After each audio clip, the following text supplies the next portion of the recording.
Is it back on?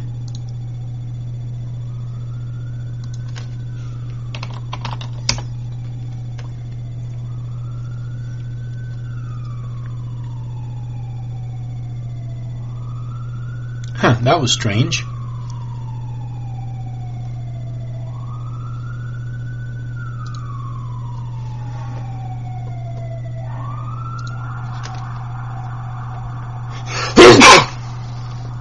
Huh.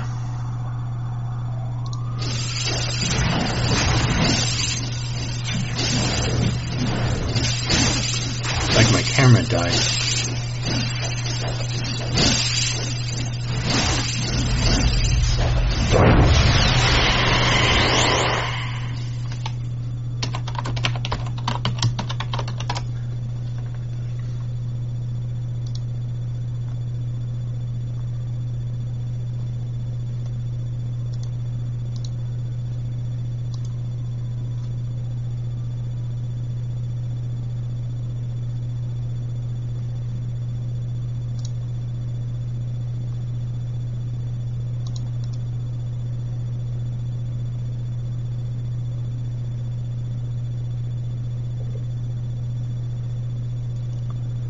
Okay, so now it's back to working. Is it working? My camera died for a second. Okay, looks like my camera's working again.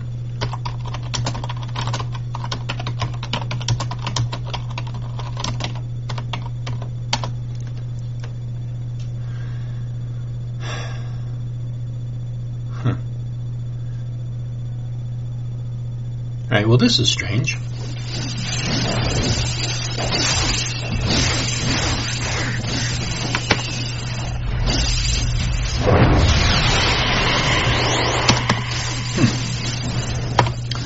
So, I don't know. Yeah, somebody was telling me, I think Billy, I don't know if Billy's still here, but Billy was telling me that he posted on Twitter that Google Hangouts is not working. Or somebody did. I think it was him. So, yeah, I don't know. I haven't tried to do just a Hangout. I think maybe I will do that and see if it is working. But OBS was working just fine, and it looks like it worked for about an hour, and then it died.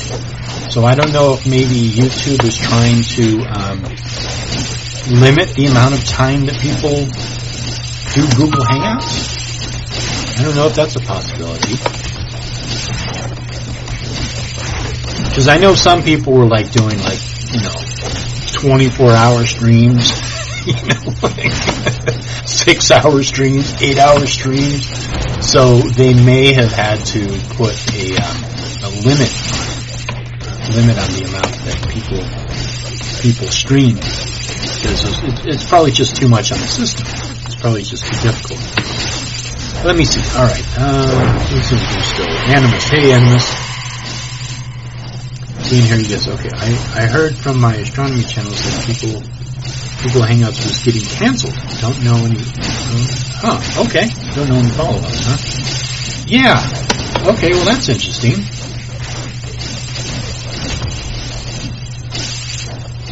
Yeah. So I think what it is they just had to probably put a limit on it. Because like I said, some people are just streaming for way too long. People like me.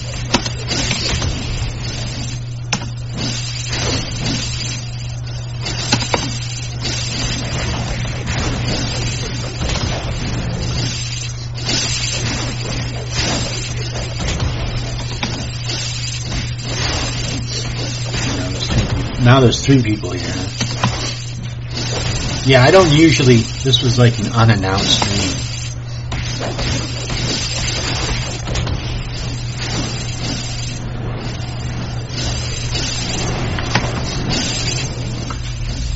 I really kind of wanted to see if Google Hangouts was being weird. It looks like it is, but I was thinking that if I went with the If I went with OBS, it would be easier.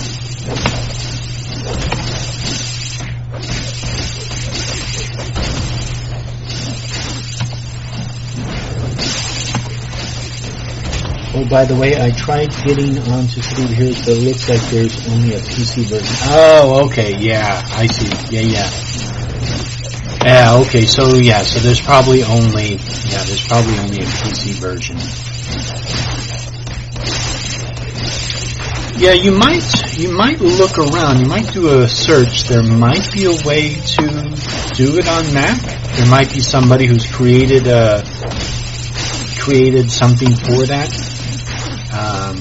I know that there's some people, they also have virtual PC, something that you can, I don't know, I don't want you to go to so much trouble just to, play a game that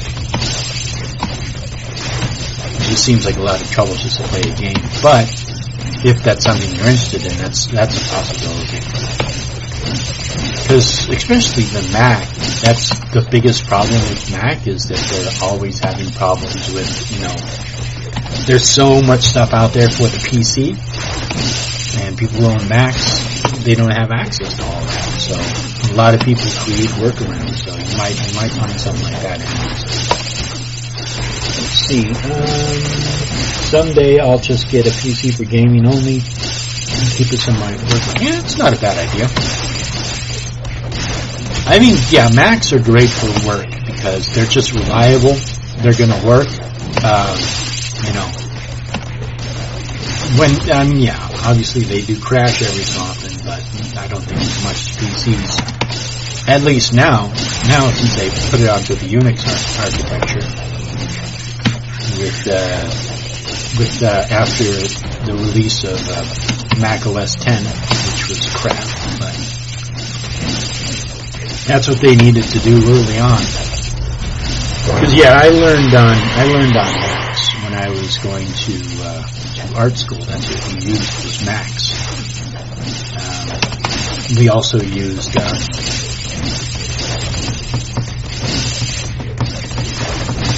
is it Linux? No, it was shoot, I can't remember. Maybe Windows NT. But anyhow, Macs are workhorses. They're really good computers, very well built.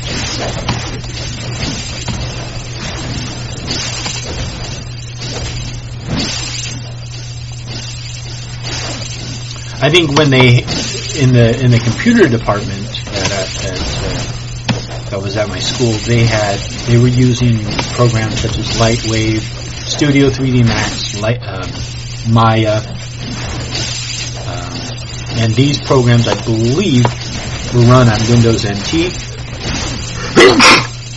or Linux. They didn't run on Mac. So if you were running Studio 3D Max or Lightwave or Maya, it wasn't on a Mac. They were on Windows NT or Linux. All right, so now I'm at 1,000 tickets. So break off from here. Close this.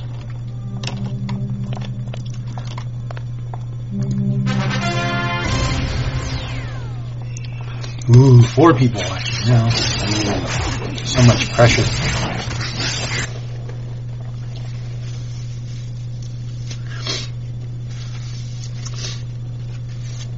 So that was weird. I wonder if it's going to die again in the next hour. That would be interesting if it did.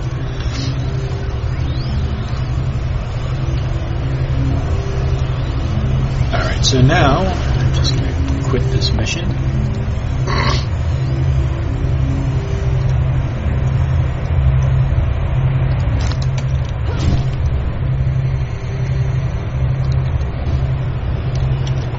And so, whoops, this is what I was going to use these tickets for. So I have 1,177.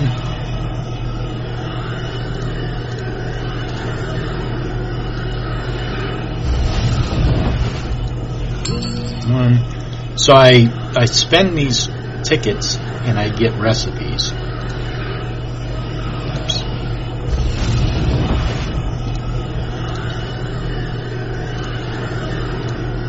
So that's what I'm doing before I go on a mission. Just seeing if I can get some good stuff. So far, it's not all that exciting.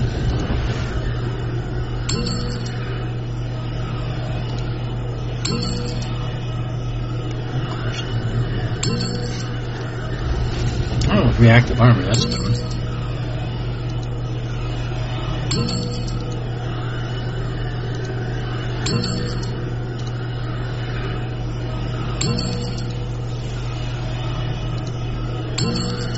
And there we go. Alright.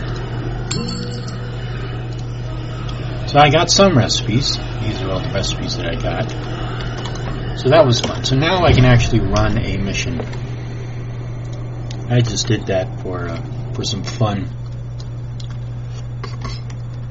So again, if you do have this game, the information is down below. What the game is, what server I'm on, and also my handle if you want to run a mission with me. Let's see.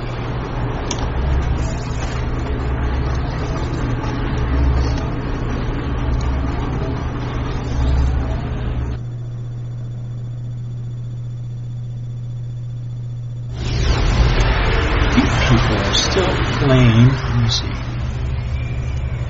Okay, so I'm going to go to looking for group tab.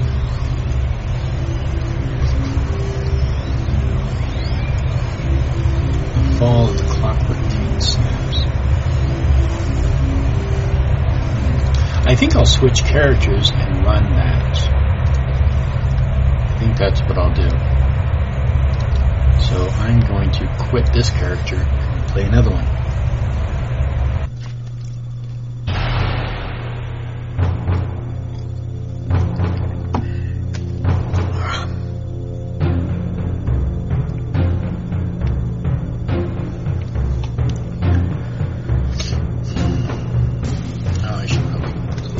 Pretty low. I'll be right back.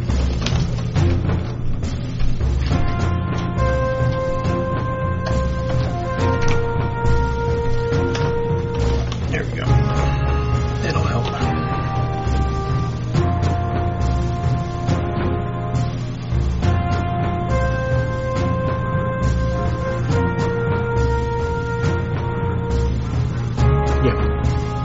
Yeah, go for it.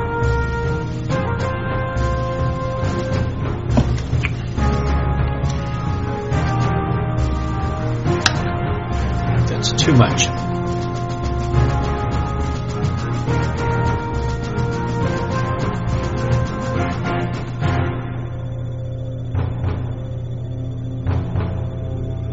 Yeah, it was pretty. That's pretty bright. That's a little better. A little more indirect light. I'll do it that way.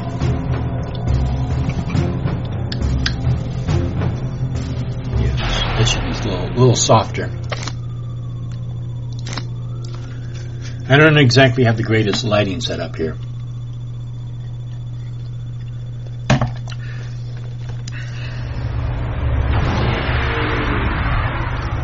Alright. So this was my very first character. So she's my main character.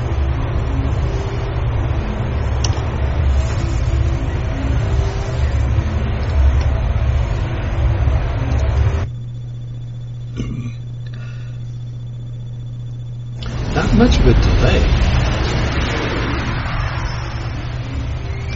Only about, wow, actually it's pretty good. It's only a couple of seconds.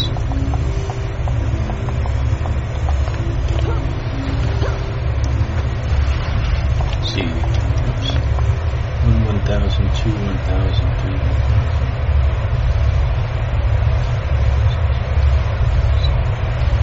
Wow, yeah, that's pretty good. It's only like a 10-second delay. Alright, so, I'm in the wrong spot.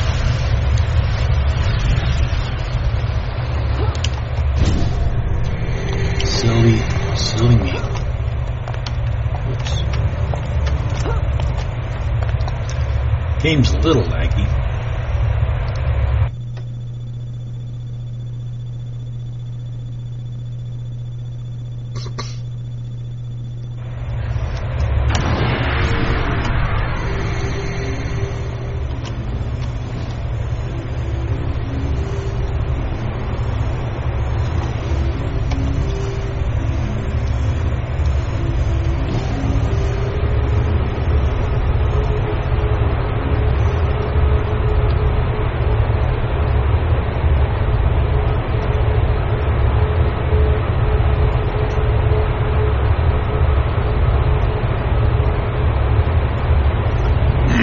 Alright, so looks like there's a lot of people who are running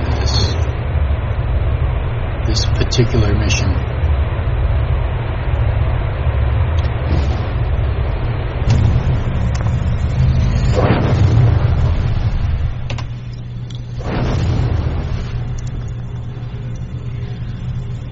Must be an all mastermind. Ugh.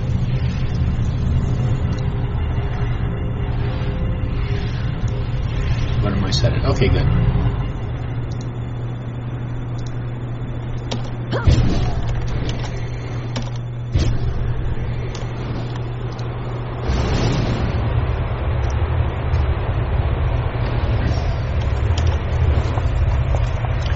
Alright, so now we're on the very first mission.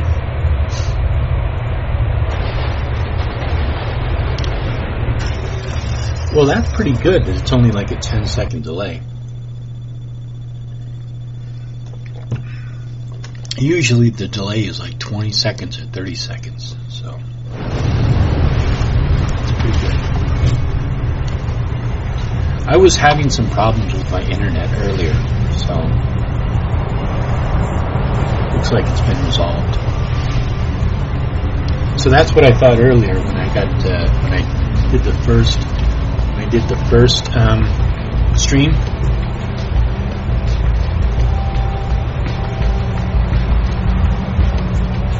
I thought it was when it got disconnected. I thought it was my internet connection, not YouTube.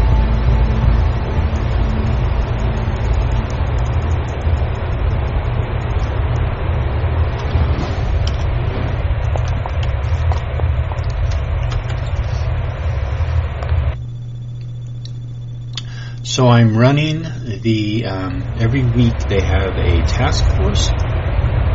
So this is the one I'm running right here. It's called The Fall of the Clockwork King. Let's see, scroll over it, here it is. So this is the weekly strike target. Completing the WST will reward double merits and a notice of the well. You can only receive this bonus once per week. So that's what I'm running right now is the weekly task force. So I get double the experience for it. Or not double the experience, double the merits.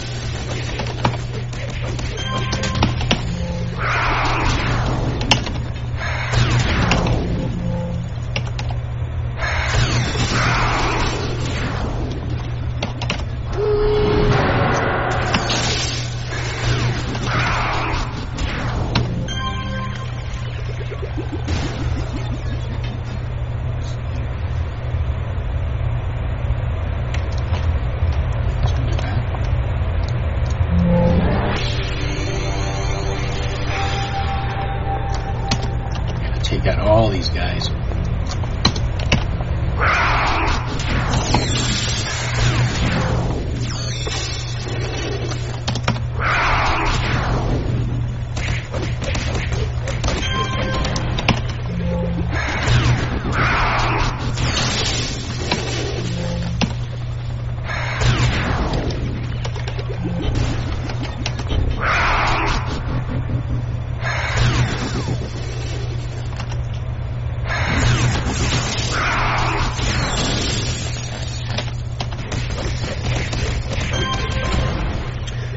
So I'm going to see what happens with this stream. I wonder if it's going to crap out after an hour. The other one did. Be interesting to see.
like the stream is doing pretty good actually.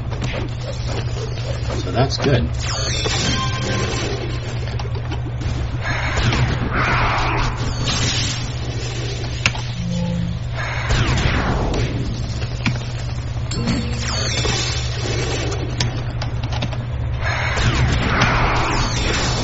So I figured out with OBS,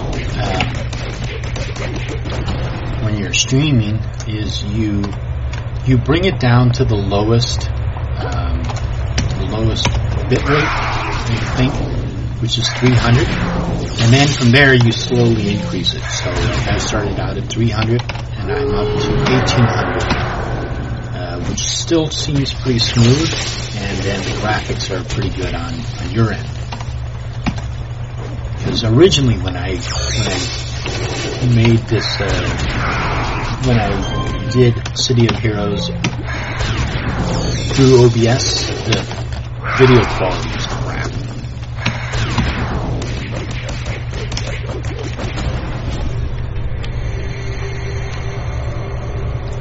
But this actually looks good. It's a little choppy on my end, but I think that's to be expected.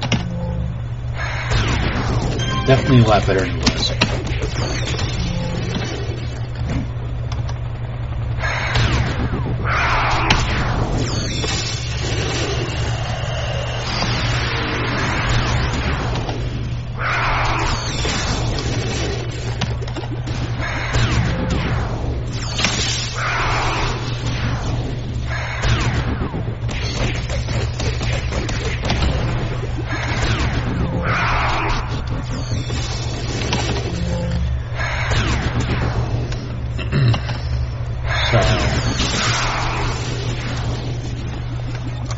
So any thoughts on, I don't know if anybody's had a chance to read the FBI document that was leaked about the investigation into domestic terrorism, which I thought was very fascinating. I haven't read the whole thing yet. I've only looked at an article on it.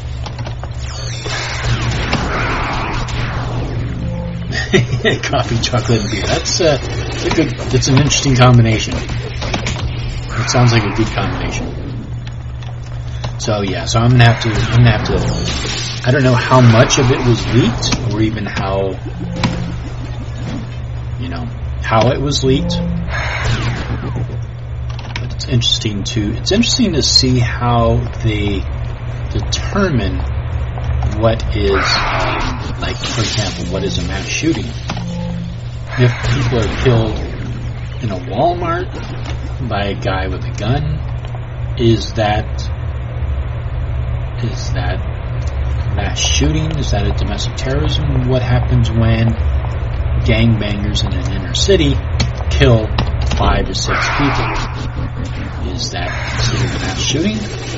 Does it have to be an individual who does it? So, I mean, I don't exactly understand how they determine what is a mass shooting. I mean, it seems like everybody really wants to politicize it and, okay, what is this, what is that, calling it domestic terrorism or whatever, but nobody really seems to care about actually addressing the issues about why this might be happening. Maybe there's underlying factors. It seems like people just want to slap a Band-Aid on stuff and, appeal to the feels, which I can understand because people are concerned. But acting out of emotion, it rarely resolves the situation. And I think that's what they really need to do, is they really need to look at it and understand it and find out what actual commonalities are happening with a lot of these individuals. Because they're not all the same, there is commonality. And it is something that they should be aware of. To help profile people who may possibly, commit it again.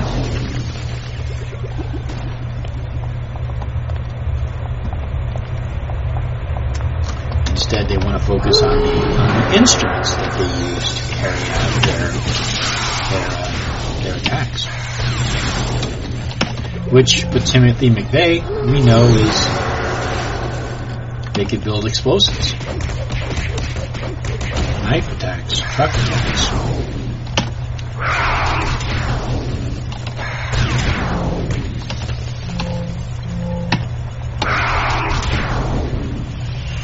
I hadn't heard anything yet. Oh, okay.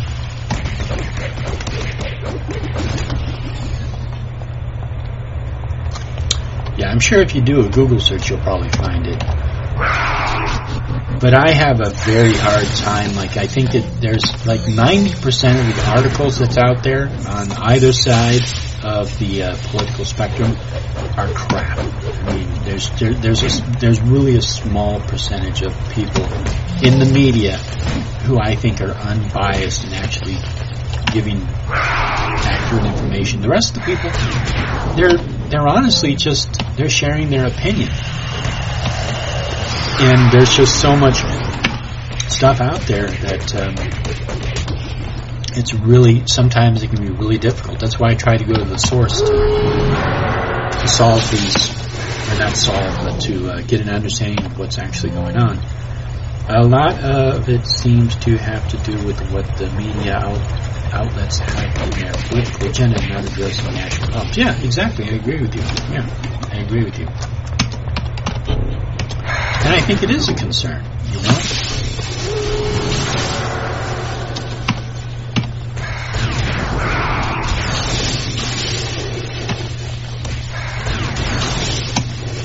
I think there's other issues at play here. I don't think it's just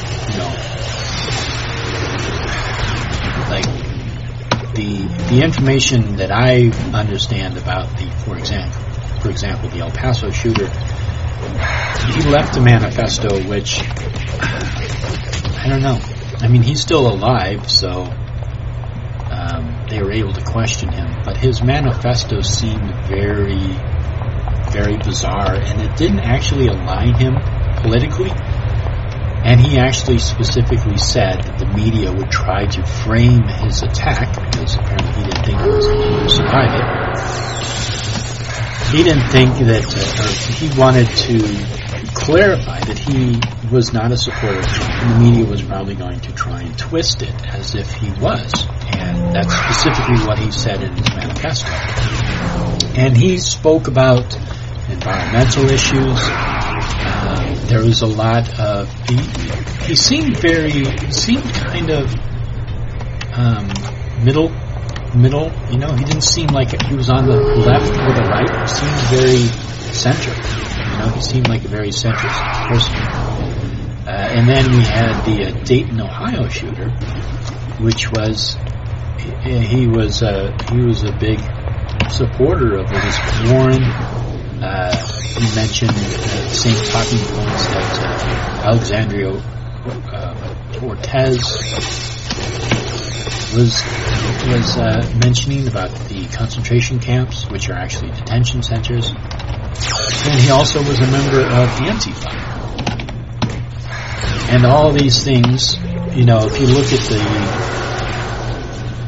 there's no commonality between the El Paso shooter and the Dayton, Ohio shooter, except political stuff, which was in their manifesto.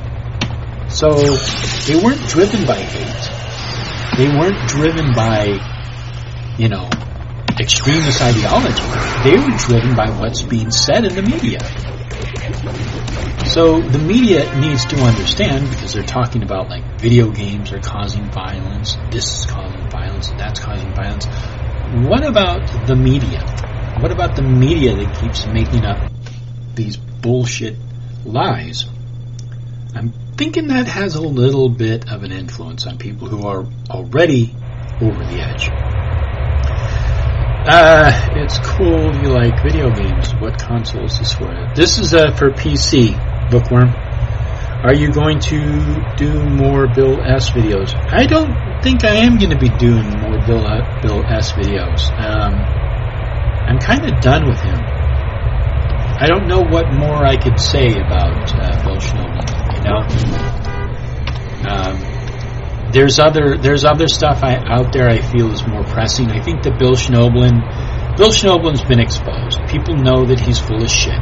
He wasn't a vampire. He is not a member of the Illuminati. People see through his bullshit. So, I think it would, if I made videos for him, it would just be to laugh at him, which, I understand that's part of my base. But, and also, there's more subtle lies are more concerning to me than obvious lies. You can see obvious lies and go, oh yeah, like Alex Jones. Alex Jones is talking about interdimensional demons and all this stuff. Yeah, people know that's bullshit. But the more subtle stuff, like Now You See TV does, that's a little more dangerous in my opinion, because it's believable. Where people can believe that, witches and occultists and pagans are, trying to, work spells against them or do something against them for whatever reason. That stuff's more believable, and I think that has more of a negative effect on people's opinions of witches and occultists and pagans, which is what I originally set out to do, was to expose that sort of bullshit.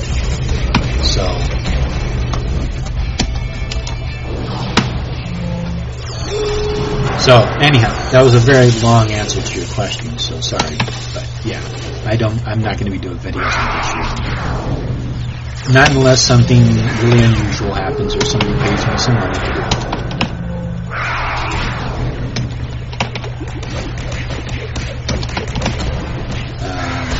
But yeah, most of the videos I'm going to be focusing on, or not focusing on, but the videos that I'm going to be debunking is probably going to be like Now You See TV and Through the Black and some other people.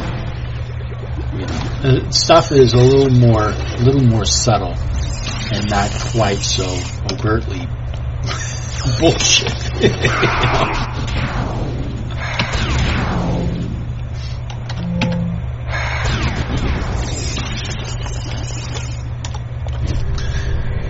Let me see. Hope you are winning. Yeah, thanks, I am, sort of. I think the media themselves do everything they can to incite violence in the country by publicizing. Yeah, exactly, I agree with you, Animus. It's like, Animus, I got a question for you. Did you hear about a group of Trump supporters, that maybe they weren't all Trump supporters, but it was organized by a Trump supporter, who went to Baltimore to clean up a neighborhood, and they didn't clean up the entire city of Baltimore. They only cleaned up a certain area of Baltimore. But I'm curious if you heard about that in the media.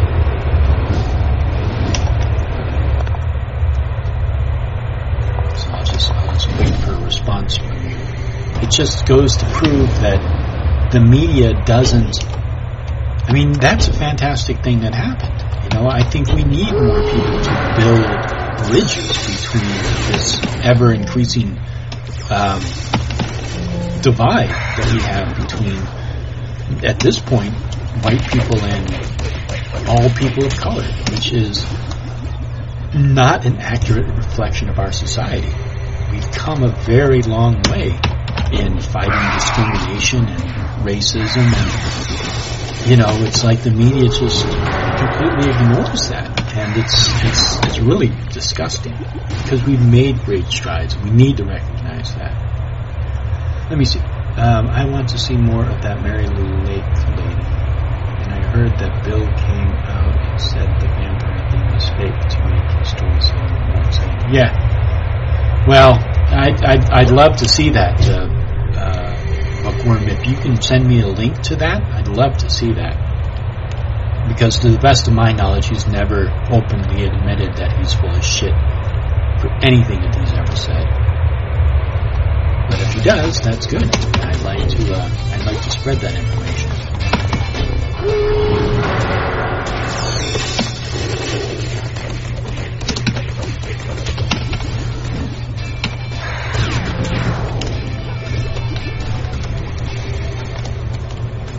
But yeah, so I mean, Bill Schnoebelen is he's not a concern. He's not even on my radar. No, I think it was so difficult to find out the truth on him anyhow, because there's so much bullshit out there. I mean, the man is just, I mean, anybody who claims to have any kind of, I mean, he's lost all credibility. Why should I believe anything he says? And what a disgusting way to spread misinformation and propaganda by making other people look bad to prop up your own religion. I mean, it's just repulsive. I don't understand why people have any respect for somebody like that. Like, could you imagine if I spread nothing but lies about Christians and Catholics for my entire life? And then one day I turn around and go, oh, well, it was all bullshit. I mean, where's the accountability? No, I have absolutely zero respect for that man. Zero respect.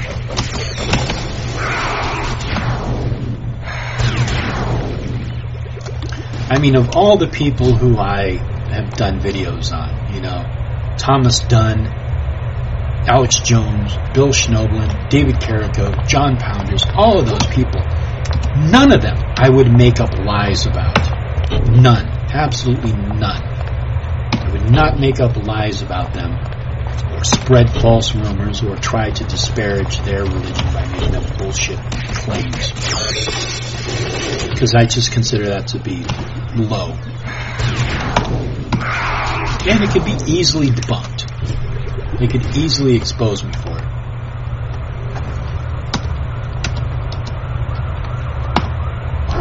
Anyway.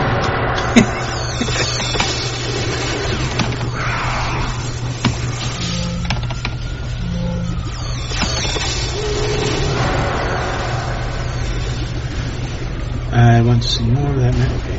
I think Bill has been integrated to small time crack by now. He seemed like yeah, and I agree with you, Animus, because he's made up so many bullshit claims, you know, and various people have found out, you know, he loses credibility because he makes up bullshit. So it's like if you become known as somebody who creates bullshit, nobody's going to believe anything you say. So yeah, I can see why now you see TV and other people like that want to distance themselves.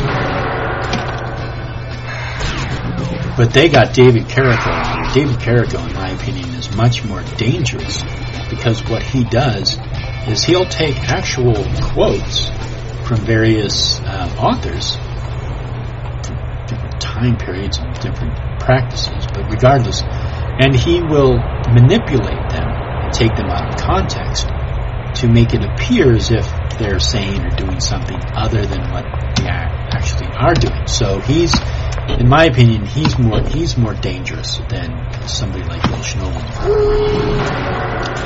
And dangerous is kind of a hyperbolic term. He's more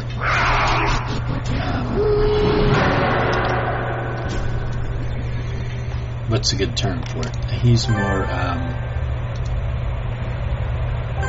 he's just yeah, I guess dangerous. Well, dangerous is not really a good word. But along those lines, he inflicts more damage. The best way to do that. Best way to say that. He inflicts more damage because his lies and his deceitfulness is more, it's more cloaked and it's more subtle.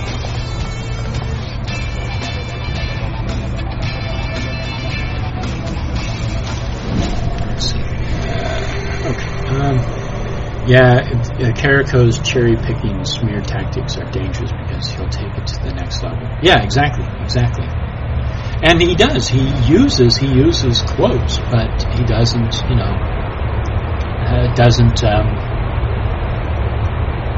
it's not just bullshit that he pulls out of his ass. He takes quotes and he misinterprets them, and then he marries them to other writers and other books that have absolutely nothing to do with the other one. But the average person who doesn't understand that just makes the association.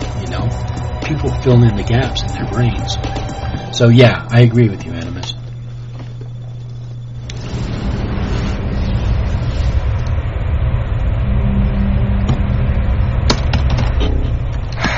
So there's a video that I'm working on right now about the Holy Grail, which I think should be interesting. Flight is the best movement ability. I agree, it is. Bookworm says that Bill's not on Now You See TV anymore. Yeah, and I don't know if that has to do with his health or, like you mentioned, Bookworm, that they're getting sick of him too, which I wouldn't doubt. Because I think John Pounders, he does do his own research, which is good. But I don't think he's fact-checking David Carradine. I wish he would do that. So he may have fact-checked Bill Schnoebelen. I know that there were people, even in his audience, that were saying that Bill Schnoebelen was bullshit.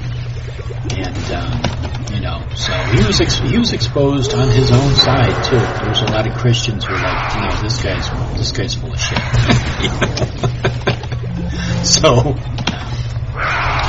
and yeah, I'm very curious to see what happens if Bill Schnoebelen, before he's getting up there in age. He's getting pretty old. He's not going to be on this planet forever. So I'm curious to see if he will ever come clean. I wonder if he'll ever, tell the truth and say, hey, you know what?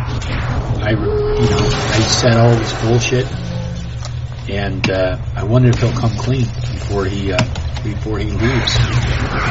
Because if he does believe in his God and he believes in his religion and he honestly believes it, he's going to have to get himself clean before he leaves this earth. But who knows? Maybe he doesn't believe it. Maybe he's actually an atheist, and he doesn't believe it. So that's why he's able to lie and not feel guilt.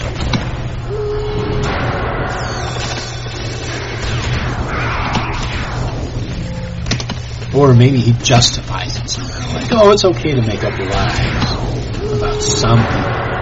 Right? I don't think so. I'm not that familiar with the Bible, but I'm pretty sure lying is a sin. Anybody who knows different can explain that to me. Is it okay if you're a Christian, to make up lies about some things, or do you have to be honest about everything? That's a good question. Maybe somebody in the chat can answer that for me. If you're a Christian, can you lie?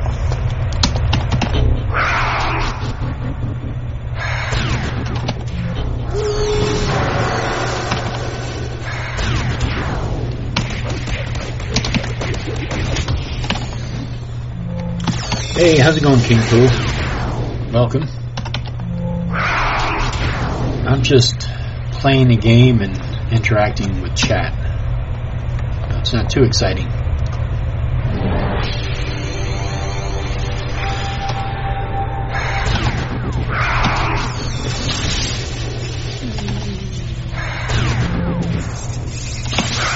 Yeah, exactly, Animist. I think that's a good point.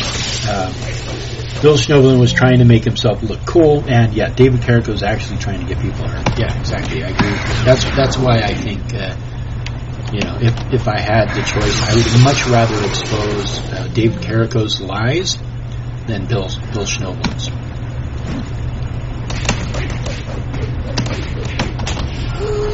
And I'm often met with a challenge whenever I have to debunk David Carrico, because what I have to do is I have to explain to people what it is that he's doing, and then I have to debunk it. So I have to give context for what he's doing, and then I have to debunk it. So it's like an extra layer. Whereas with Bill, I can just say, no, that's bullshit.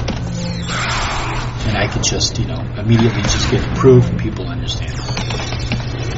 But with David Carrico, it's a little more explaining.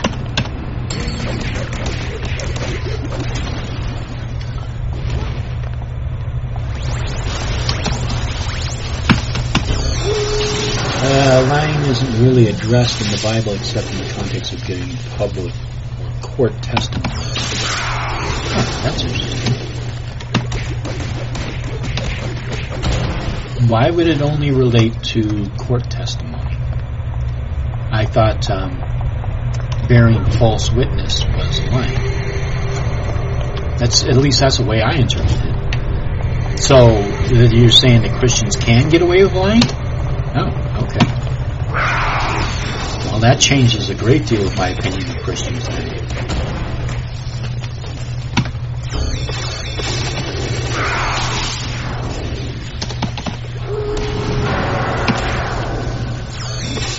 Because lying in court or lying during a testimony is, in my opinion, there can be grounds for that, but lying in everyday life about other people is much more damaging.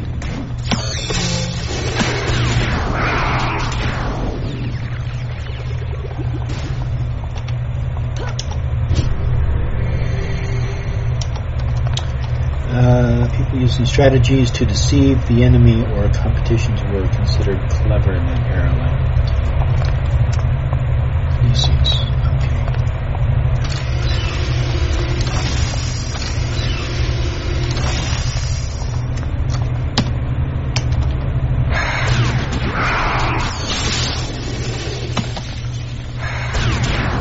I was thinking about just the Bible today and how people interpret it. I don't know. I just assumed that lying was wrong. I guess it's not. I guess it's okay to lie, huh?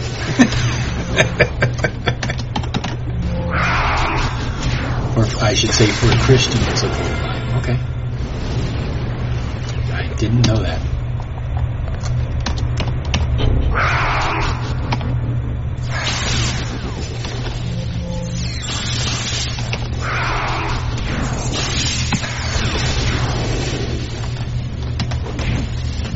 I mean, even so, it seems like, wouldn't that just be wouldn't that just be understood like you don't steal, you don't lie? I mean, I don't know. I'm not too sure if I'm 100% with you there, Animist.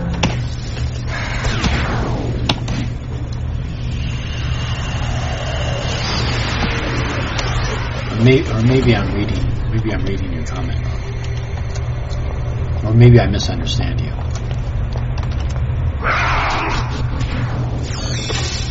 Let me see. I think he's a con man. I'd love to see him come clean, and he's not that old by today's standard. Yeah. I don't know how too much about David. Steve from White Horse Media was somewhat entertaining. Steve was a funny character. Yeah, I don't know how old Bill Schnoebelen is, and life expectancy is 40. But I mean, I don't expect him to be, I don't know, I could be wrong. Maybe he's in really good health, but,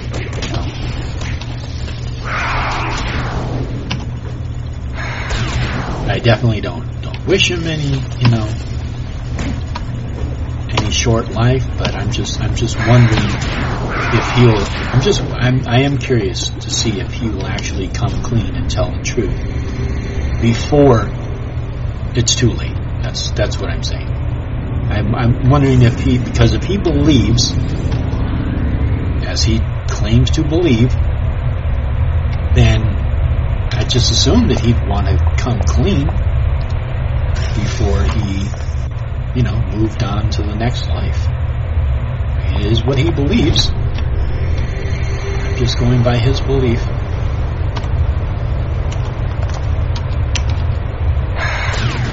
Maybe he doesn't. Maybe he doesn't believe what he he espouses to believe.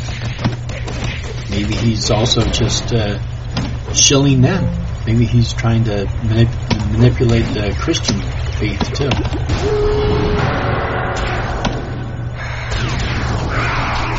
Let me see. Oh, and the dog pick that I have is the last pick I took. Oh, okay. Sorry, I can't even see your icon.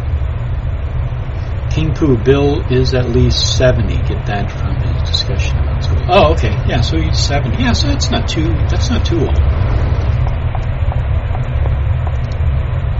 I mean, nowadays, that's not too old. So, yeah, 70s. Yeah, I could see that. But I think when you start getting like 80, 90, you can't, I don't know. The main point is I am curious to see what will happen in the future. See if he does come clean on things, or if he continues to double down on his lies. I don't know. For myself, I mean, I could not live with myself lying to so many people, knowing it. I couldn't do it. I would crack. I would absolutely crack. I have a hard time, keeping things to myself in my private life that maybe might only affect one or two other people. And I have a hard time, justifying that. So I could not imagine holding on to a lie for, such a wide audience for so long.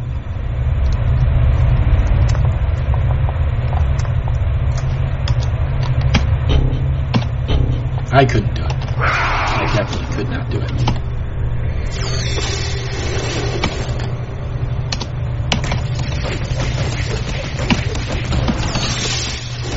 Of all the people I respect, I want to be able to respect myself first.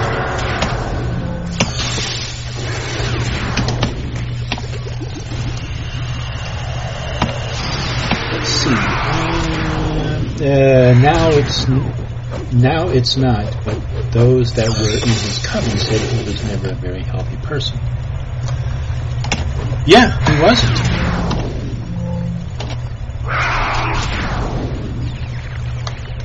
Yeah, he was quite a lech.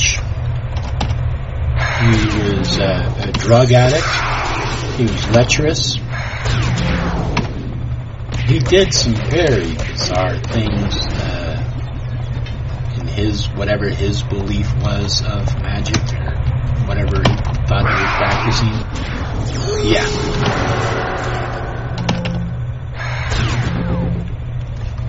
He's a really weird person, really disgusting.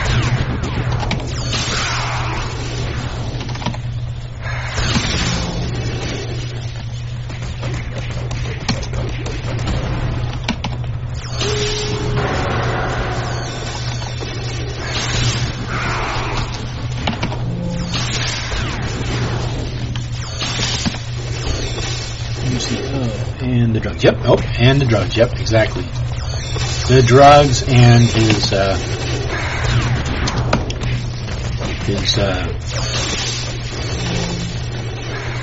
kind of lecherous.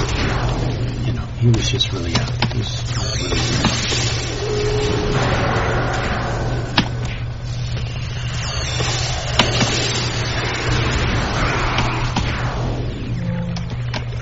So anyhow. Yeah, I don't think I'll be doing any more videos on Bill Schneider. But hey, that doesn't mean that nobody else can.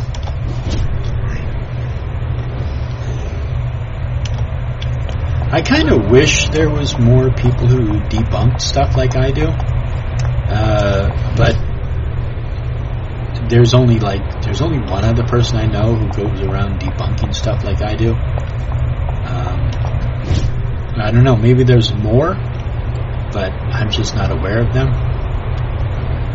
But I do wish there was more people who did the same thing that I did,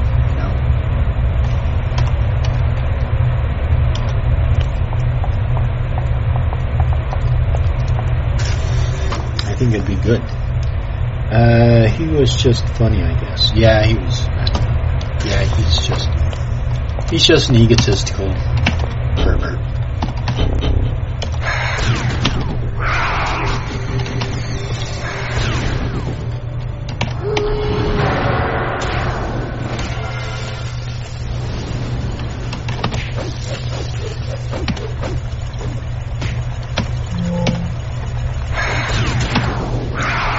You always get a certain number of spoiled mama's boys, edgelords, saying, gimme, gimme, gimme. Close throats. Really? Interesting. Okay.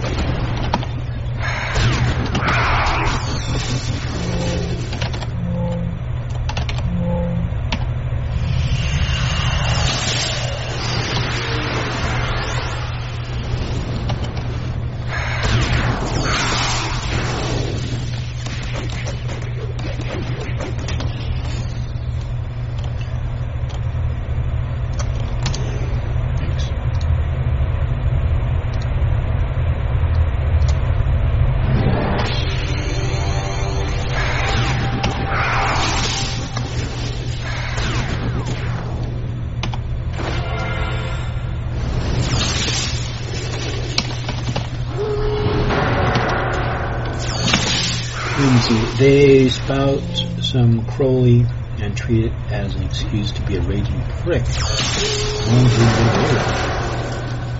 Wow. Sounds like you're speaking from a direct experience. What happened to you? But I agree with you there. I think that so many people, it's like Crowley was it. He was like the only occult author out there. And granted, yes, he was very influential and he wrote a lot of books, yes, but he's not the only occult author, you know? And it seems like some people, yeah, I agree with you, they only focus on him. It's like, you know, there's other people out there. Even today, there's a lot of really great occult authors. Just haven't seen anyone debunk like you. That is to say, from the position of, oh well, thanks. Yeah, but I kind of wish there was more.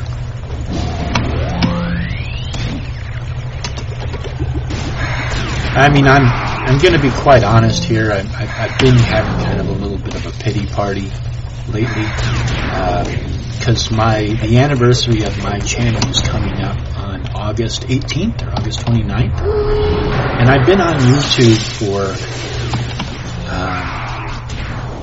I believe 8 years or 9 years. I've been on for a long time, and although I'm very happy with my base and I'm very happy that people watch my videos, my channel has not had the same growth as other channels. There have been some channels that, you know, they'll get like 10,000 viewers within a year, and that's a pretty rare case. But my channel just isn't really growing the way that I wanted it to, and it's I've been feeling sorry for myself. So I'm hoping to kind of get back into it and feel excited about it, but right now I just don't. I just can't. I can't get it. That's why I'm playing this fucking game, because I just can't get excited about my channel.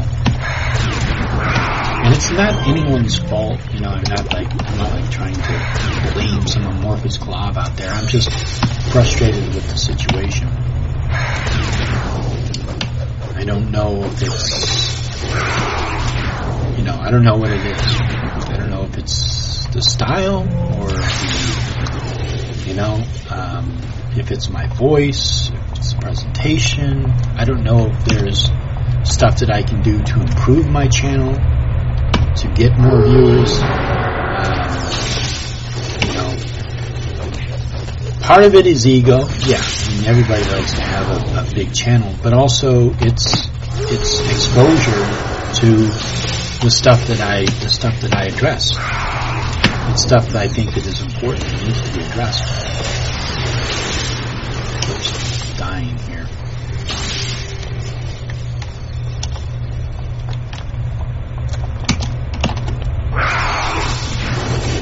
It's also a very specific niche, so that's another obstacle of mine, is that it's not something that a lot of people would be interested in. So it's not like, like a drama channel or a news channel, or a gaming channel, It's specifically debunking bullshit and lies that's directed at witches and pagans and cultists, which is a very specific niche. So that's another problem. So I do still want to address that, but I also kind of want to be able to have a wider audience. So that's something I'm struggling with also. Let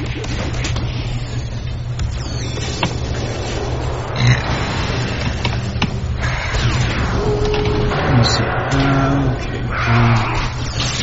Never seen anyone do that. I had to say exactly what I mean. Hard to say exactly what you mean. Yeah, exactly.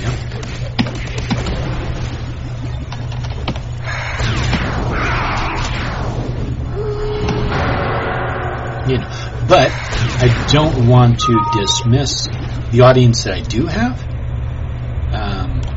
Like Animus, he's been with me since I started my channel. So same with Zebora and some other ones. So I have some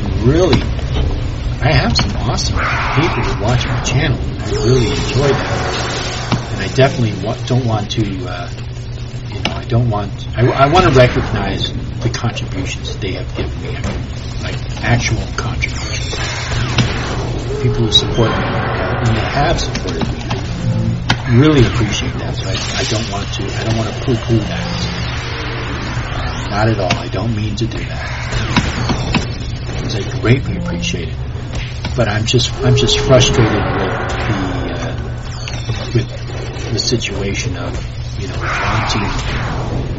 to have more exposure.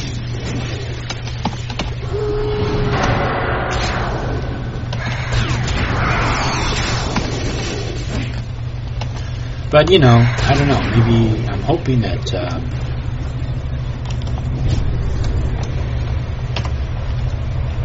We'll see. We'll see what happens with it. But right now, I'm just trying to get through.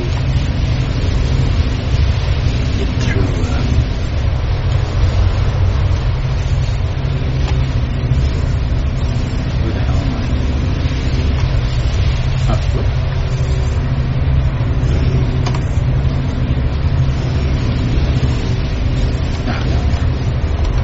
Yeah. So anyhow, right now I'm just trying to get past feeling sorry for myself and get perspective and understand. I mean, you can't expect growth. You can't expect to have. Some channels are going to take off, and just because your particular channel doesn't take off doesn't necessarily mean it has to do with, there's other factors that have to be looked at.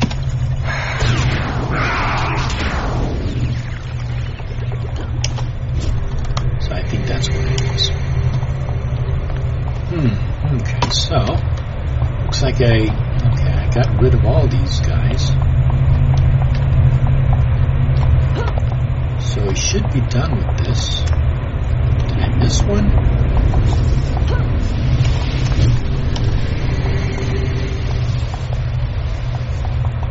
Okay. So there were more. Let me see. Well, most people have no expectation as to what a pagan and occultist should be. You don't do that. You should not do it. Well, it's also kind of a nebulous term. People have different interpretations of what that means, too.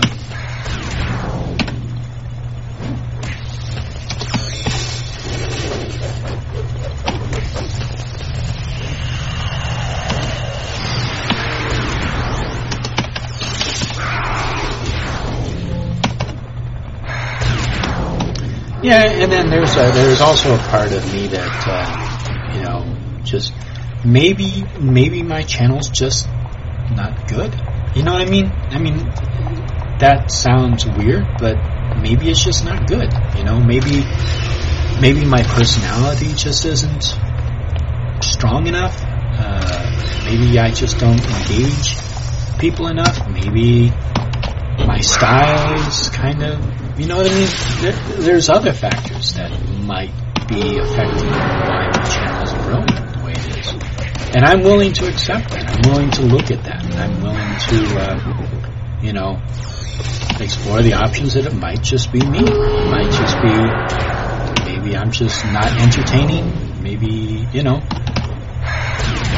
I'm willing to look at that too.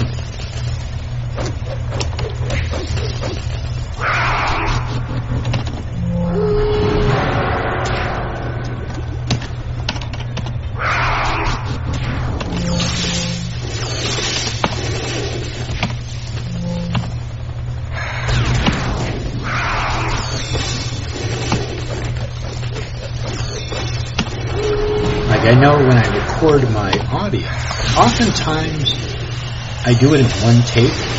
So, like when you see the videos that I do, usually the audio is only 1 or 2 takes. I don't record I don't do many takes of a particular scene, I guess is the best way to describe it. So maybe that's something else I have to work on. Maybe I just have to take more time with it. I've been thinking of doing this, and maybe you guys can give me your feedback on it, what you think about it. But I was thinking about doing a video where people could critique and offer suggestions. If they want to critique my work, give me feedback. It could be negative feedback, it could be positive feedback, whatever. Hopefully it would be constructive criticism. Like if somebody says, "Oh, you suck," it's like, okay, well, why do I suck?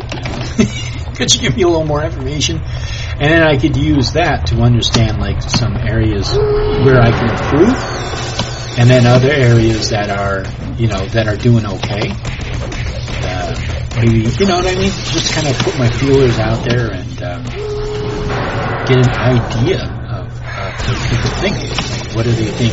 What do they think are the strong points of my channel? What do they think are stuff that maybe I could work on? Something I could take out or include? Just get feedback from people. Because I make these videos for you to watch. That's the whole goal. I mean, yes, I want to address bullshit, but I also want you as the viewer to enjoy the video. I love reading comments. People read comments, and I need to respond to more comments lately. I've been kind of lazy with that, but that's what I make the videos for. I make the videos for you. So it might be good to do that.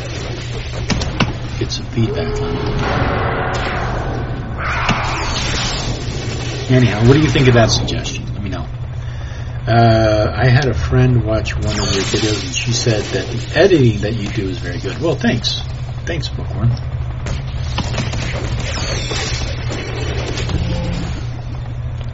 And and I think that it's good to know what areas you don't need to improve on, But I think what I need to hear is honest criticism. What areas are lacking? What might not be clear? What might not be understood? What might be turning people off? What might be confusing? You know what I mean? I need that constructive criticism. And criticism is powerful. If you accept criticism, it can be helpful. It can be very powerful. Now, obviously, if somebody says, "Well, you suck," it's like, that doesn't really give me any information. Now, people say you suck because your audio is crap. Oh, okay, there you go. That's some feedback that you can actually use. Now I'm going to have all these comments where people are saying, "Your audio sucks." Let me see, Shadow Witch. I have watched all the vids you have done, and I liked all of them. I just got here, so I guess I don't. Well, thanks, Shadow Witch. Yeah, I was talking with people about the growth of my channel and how I had an idea about opening up to people to give me feedback, specifically negative feedback. Excuse me, not negative feedback, constructive criticism, which some people might feel is negative, but constructive criticism. Like you could say, like, "Hey, I watched your videos, but, I didn't understand this," or "I found this to be confusing," or "I didn't quite understand your audio," or, or maybe you don't explain this enough, or "I wish you were more engaging," or, funnier, or whatever. You know what I mean? So you kind of have an idea of what is lacking, and when you understand what is lacking, then you can spend more energy into that area to improve it. Because I don't know if you had caught what I was talking about earlier, but constructive criticism can be very good, especially if you're trying to appeal to a larger audience, which I am doing. I'll openly admit that I am. I'm an egotistical person who I want to have attention.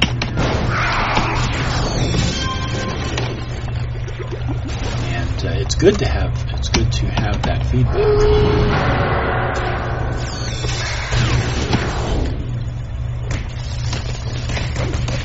Let me see.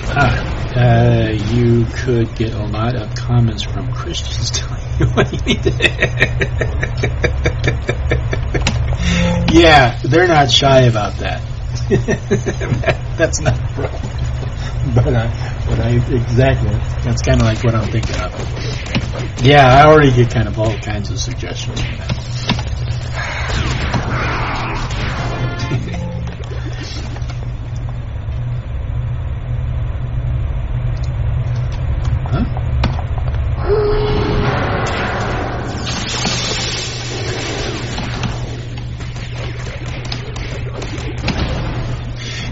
Actually, Shadow Witch, now that you mention that, I have had a couple of Christians come onto my channel and, talk to me about how they appreciate what I do and exposing certain people for saying the stuff that they do. So I've actually had some positive interactions with Christians, which is quite interesting. But yeah, I do get a lot of people just like... the worst, absolute worst, the very first death threat, and I mean like somebody literally saying they wanted to kill me, was my video response, or not video response, but my video that I did was which was a joke about joining Wicca and Islam. This is when I was talking about, people who mix paths. And I was joking about mixing the path of Islam with witchcraft, and wow, I really pissed off a lot of people. And that was the very first video I got a death threat on. And YouTube actually ended. I actually thumbed it up. YouTube actually removed it, which I thought was interesting.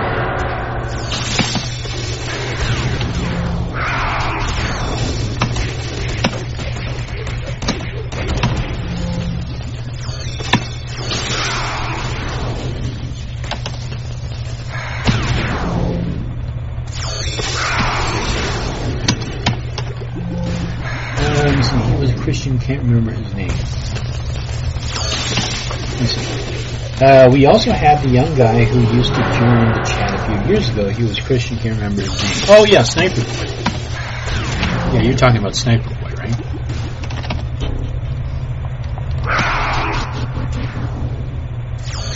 Yeah, I don't mind talking with Christians, you know. You know, I'm not really out to change their mind.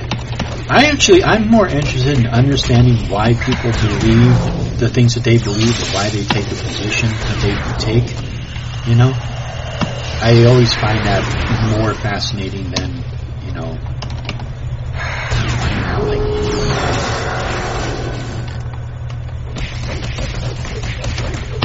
that they believe something.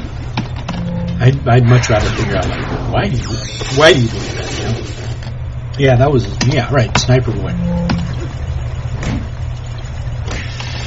Yeah, he was on a couple of my live streams.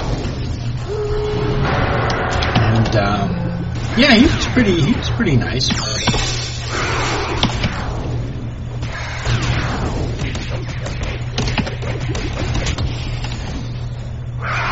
Yeah, I don't know what happened to him. I haven't heard from him for a long time.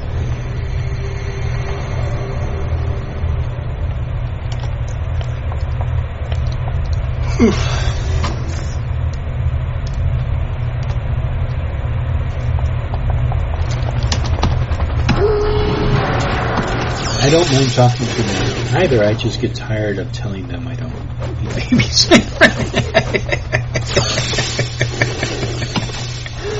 Exactly. Yes, we don't eat babies. I don't know how many times I can say this. Well, that's the thing about the allegations of a satanic cult running around killing people and drinking blood and kidnapping and all this other nonsense. You know, it's just, it's not that I don't believe it. There's not any evidence to support it. There's a lack of evidence for it, you know. And that's what I always get into with Christians about. Or I shouldn't say Christians, I should say these crazy conspiracy nuts. Because it is within the realm of possibility. I completely understand that. I could see that some crazy cult group was believing that drinking blood was somehow, you know, giving them power or something.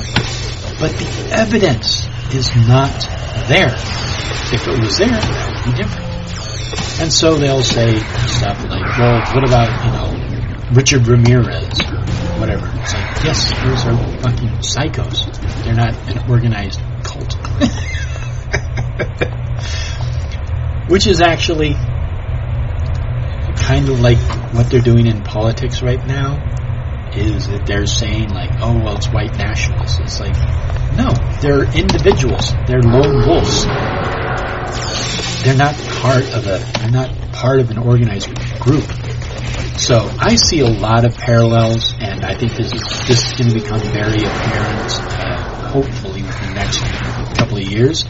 But there's a lot of parallels between the satanic panic of the 80s, 90s to the white nationalist panic that we have right now. Everybody's talking about everything's white supremacy, everything's everything, you know, all about white nationalism.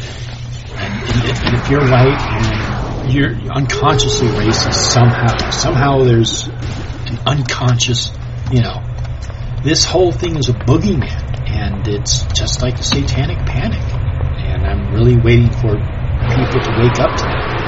They haven't woken up to that yet. It's the same thing.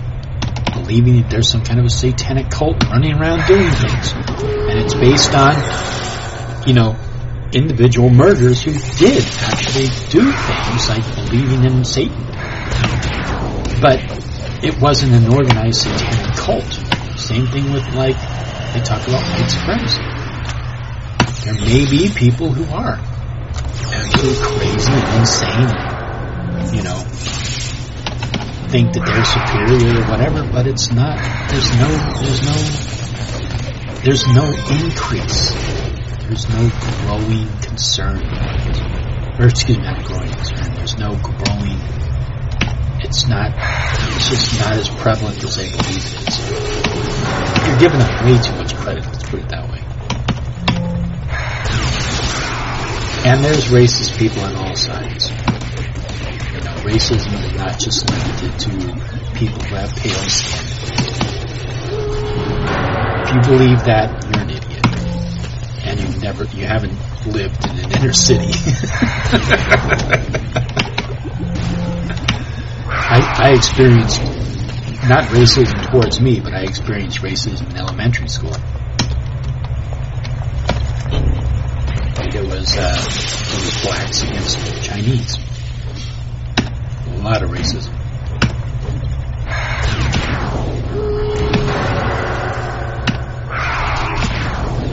Let's see what's going on in the chat. Wow, I didn't know that. Wait, oops, the eat babies things was originally used to slander Jews. They just transferred it to a god of convenience. Yeah. Okay. Yeah, because like even the when they call it the I could agree. I could see that. Anyways. That's where it comes from. Yeah. Okay. Wow, I didn't know that. Yeah, I mean they accuse everyone of eating babies, like you said. Jews, Wiccans, atheists, Satanists, everybody apparently eats babies. Wifey and I live with 4 Christians. Eldest is atheist. Wifey and I guards. Oh, okay, you're guards. Cool. I feel the media plays it along. Also, yeah, I agree with you, Shadow Witch. Well, yeah, they are, because that's how they're making their money. I don't know if you've ever watched a YouTuber named Timothy Poole, but he's a journalist, and he talks about how the media is they're doing this for clicks. They need people to subscribe to their paper. They need people to watch. They need clicks. They need views. And so what they're doing is they're stretching the truth a little bit, or exaggerating, or playing up the negative. And this is having a severe negative impact on our society, our culture, because so much of it is this. It's online. It's all social media. And, we live in our bubble wherever we are, in our city, in our town, and the people we interact with. And so we have this bubble of reality that we're exposed to. But we don't really know what's going on in the rest of the world. And so it's very easy, like if you read an article and they're playing up something, and you just kind of assume that maybe it's just different where you live. Like I live in San Francisco. It's very open, I don't experience racism. I don't see it, But it's easy for me to assume that, well, maybe it's just different where I live. Maybe in other parts of the world it's even worse. And so they play off. And that also, I'm interested, Animus, you never mentioned, or maybe I didn't read it, if you did hear about those people who were cleaning up Baltimore. And also, King Pooh would be interesting. Let's see, Wifey and I live with 4 Christians. Eldest is atheistic, Wifey and I are guards. Okay, cool. So are you, do you live in the States?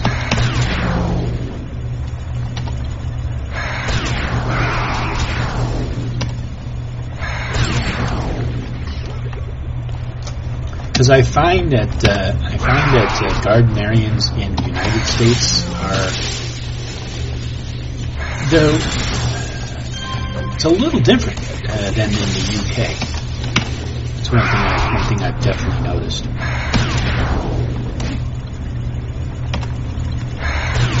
People who what? Okay.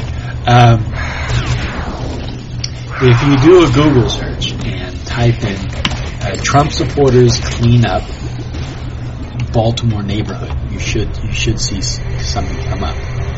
It's really interesting because that's something that the media did not focus on. There was a group of people who went to Baltimore. They went to some of the sections of these neighborhoods that are just filled with trash that's been sitting there for ages. And they went in and they helped to clean it up.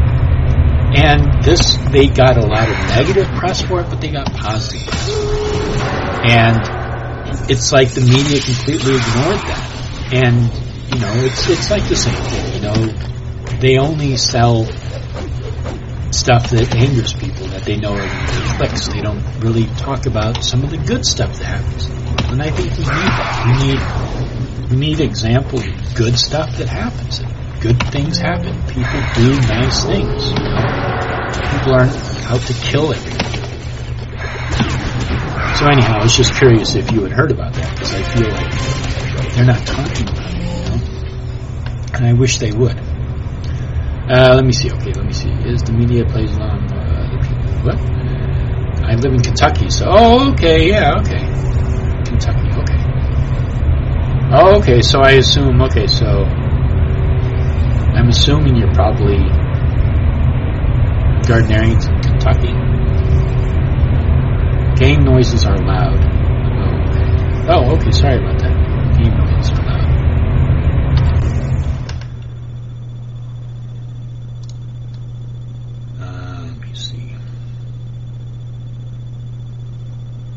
Warning, high encoding CPU usage. Okay. I wonder if I can turn the audio down a little bit. Let me turn it down in game.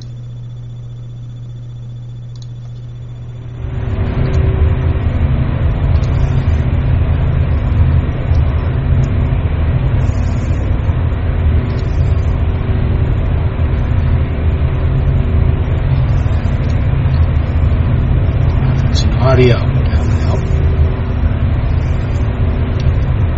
Okay, sound effects.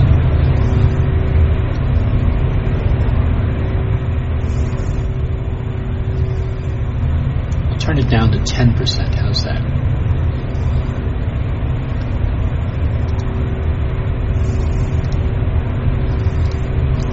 Maybe that'll help a little bit. Also, I'm old and have bad ears. Well, if it's loud, then that means you have good hearing. Whatever, I turned it down. The audio did weirdly get louder the longer you play. Huh, interesting, okay. Well, I turned it down. Let me know if it's better now.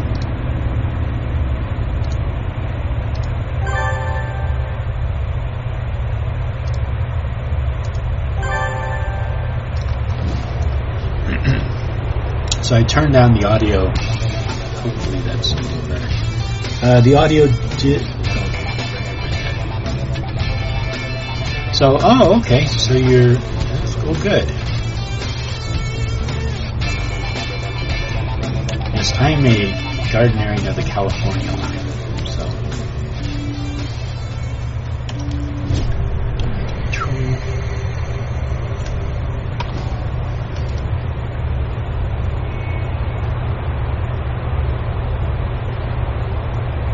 Yeah, it's interesting. In the UK, they're much more open about their practice. They seem to have different priorities. They seem to be more accepting of people exploring different things within Wicca and witchcraft. Obviously, I'm talking about just only a couple of people who I met. That's not a very good gauge for anything if you're just going by 2 or 3 people.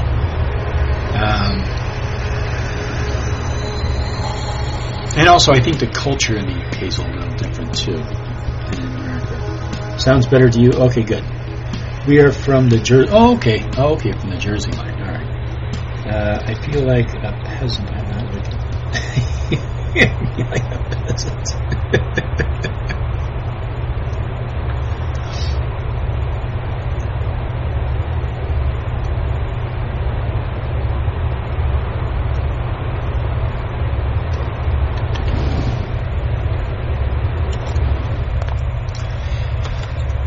Yeah, I think that's one of those words that some people... I tend to use it just because people will understand what it is. But like if I'm getting into specifics, I'll call it Gardner's form of witchcraft, which is really more accurate than saying Wicca.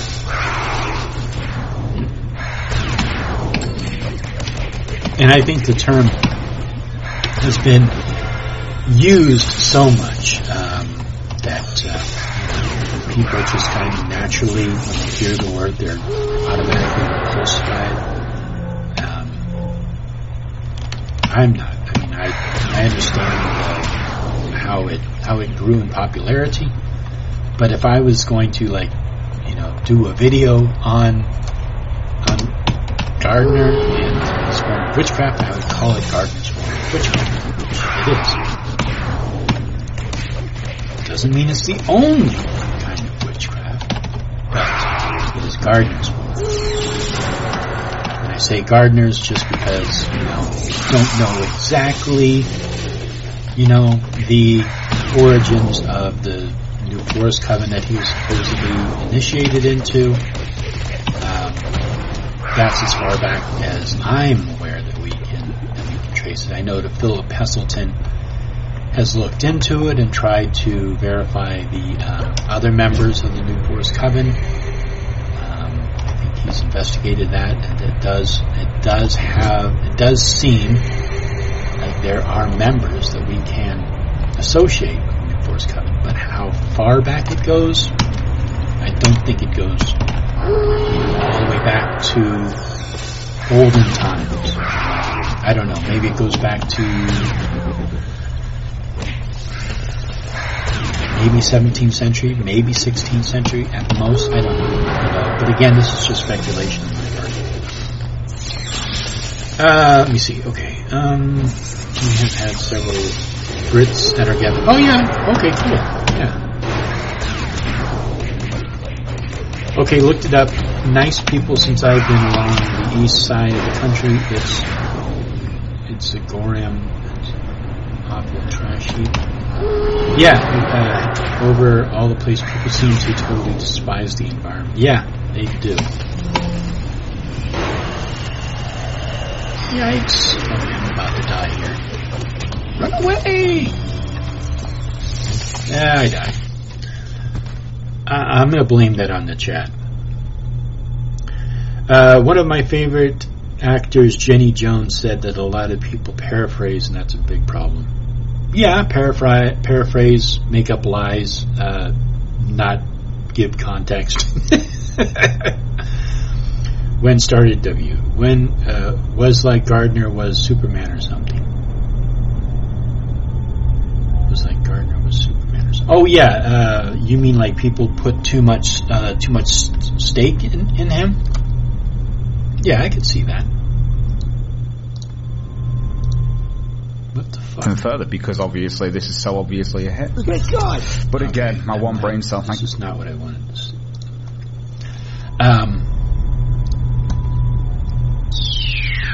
Yeah, I mean, I think that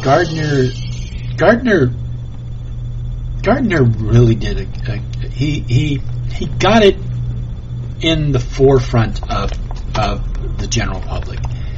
He got it popularized. I mean, I think we really need to show appreciation for that. I think he was onto it. I think he was approaching it from the standpoint of a reconstructionist. I think he was really trying to reconstruct what he believed the pre-Christian peoples of Britain practiced.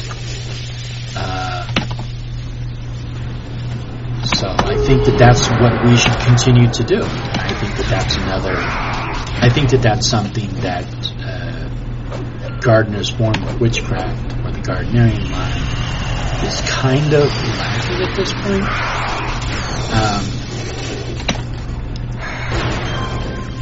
Obviously I'm talking from my own experience. It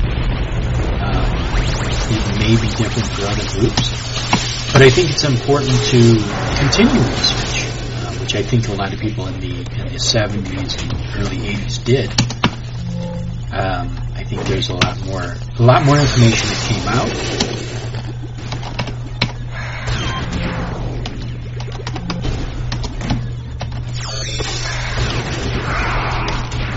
think we should continue to look into.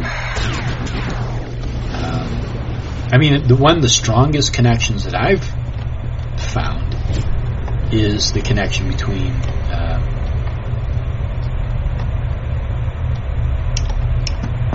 ceremonial magic and Garden's Room of Witchcraft. That's very, Aidan Kelly looked into that, so did Sarita the Este, I'm probably mispronouncing her name, and Kenneth Rankin, is that his name? The other person who did that book? And Philip Heselton, he's done a lot of research into it.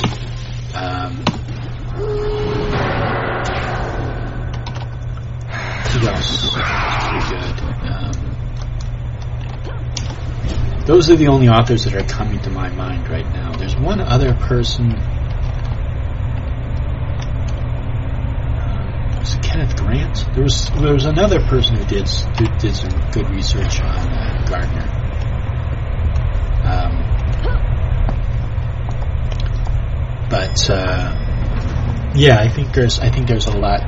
I think there's a lot more.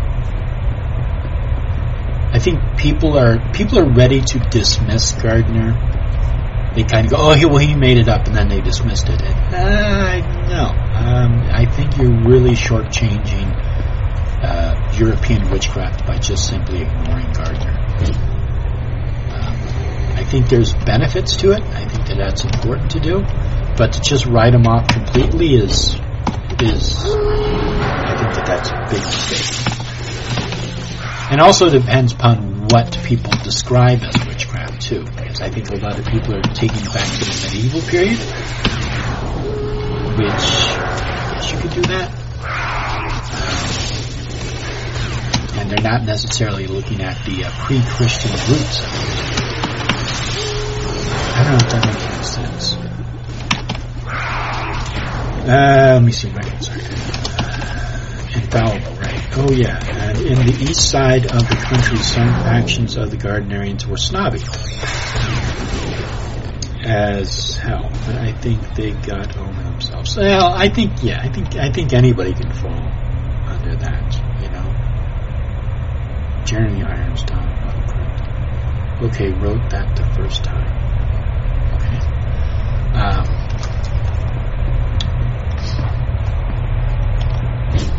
I don't know. If you're going to be snooty about, your practice,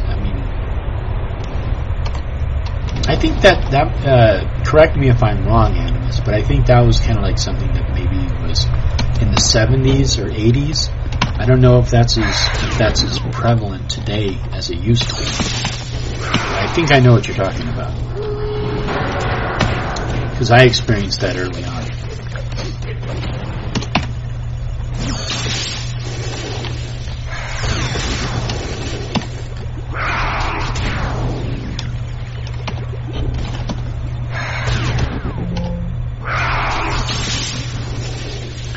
Yeah, I don't know. I might join another group at some point. Because this was the first year where I didn't celebrate any of the sabbats with anyone else, and it's a little, especially if you practice a British traditional path. You don't practice alone. You can't do it. You have to be with a group. So, and since I left my coven, I haven't found another group to practice with.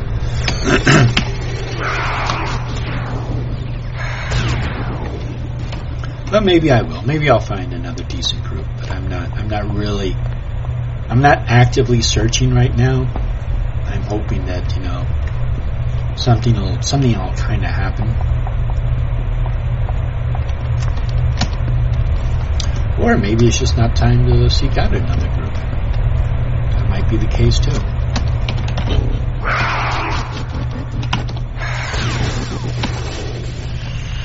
I like the author Lisa Chamberlain. Yeah, it was the 70s, 80s. After that, people learned to accept grays of the paths as legit. Yeah, exactly. Yeah, I mean, I have a different opinion about that. I think that, I don't know. I mean, there's a lot of things that I'm not happy with, but, that's me. People can do whatever they want, but I think that there should be some clarity. I think that there should be some adherence. I don't think people should be mixing paths as much as they do. Again, that's my personal opinion.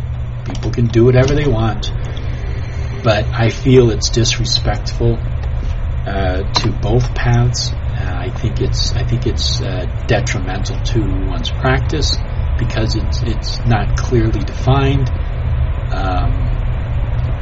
But again, that's my opinion, and it doesn't mean just because I have that opinion that my opinion is correct. I can give you a good argument for why I believe that, like I just outlined, but when it comes down to it, people can do whatever they want. Like, I don't understand people who mix, like, voodoo with whatever else they're practicing, Unless they're just, they just kind of throw in whatever, becomes a big hodgepodge, and you're kind of creating their own path. Yeah, that I can understand. If you're actually forging your own path, and if you're mixing paths and trying to claim one over the other, I don't know, it just doesn't make any sense to me. It's like having a car and a truck together and calling it a car truck. No, you don't have a car truck. You have a new vehicle. There's no such thing as a car truck. You now have created an entirely new vehicle.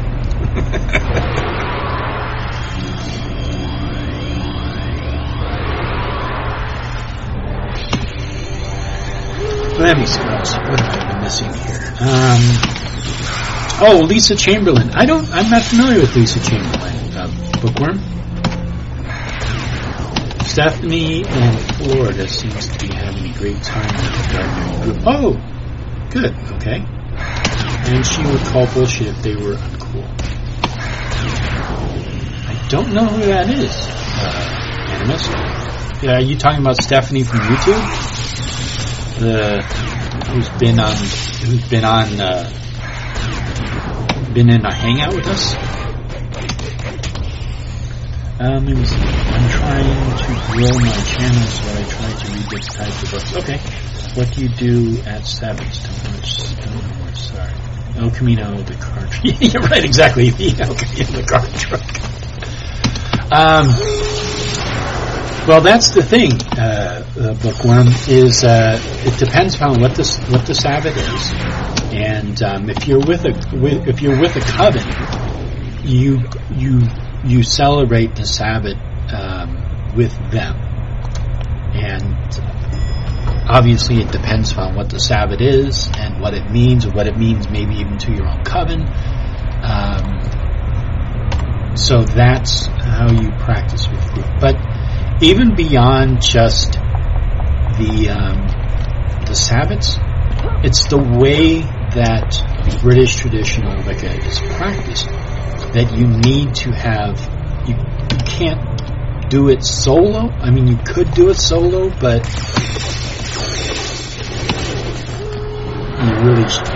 you have to have a group. It's kind of the way it is.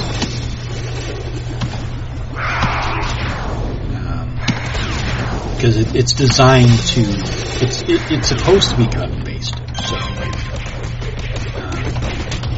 So that's what I mean. Like, so if you're a Gardnerian or British traditional Wiccan, you probably don't.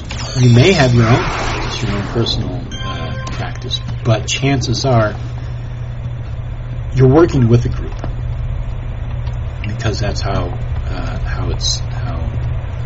things are set up. And I'm being vague because I just have to. That's why I'm being vague and not giving specifics.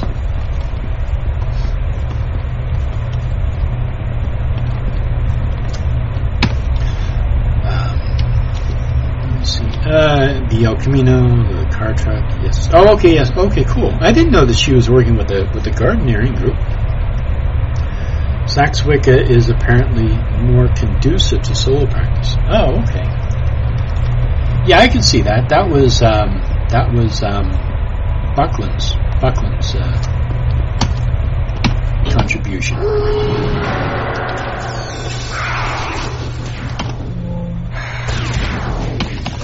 Yeah, like my old group, the very first group that I was a part of, we had a format for solo, for solitaires.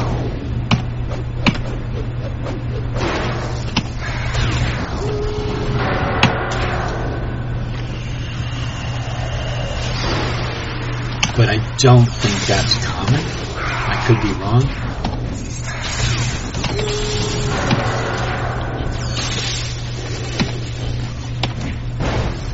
Yikes, I'm gonna die again.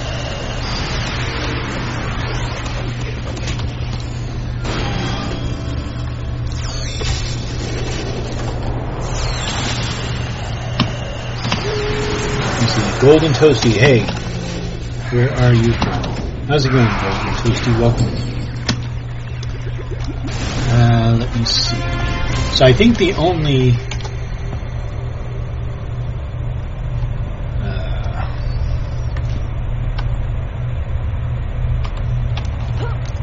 Alright, so I finished that one.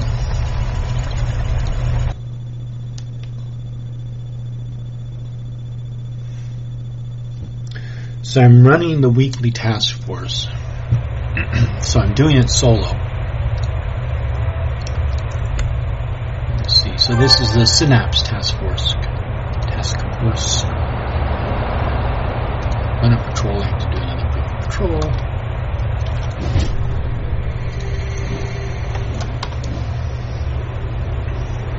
So I think I'm about halfway through. I am from Germany. Oh, welcome. Uh-oh. Looks like I froze on my screen for a second there. Oh, well, cool. Which part of Germany? And how are things in Germany? If you live in a big city, I wonder how things are going.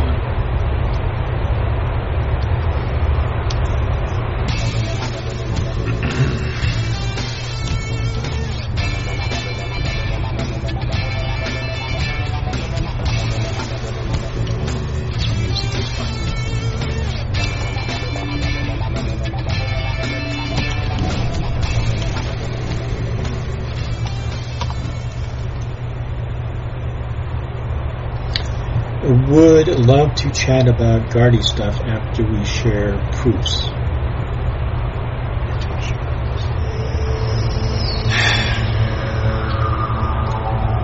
Wow, you have to hit a nerve. Huh?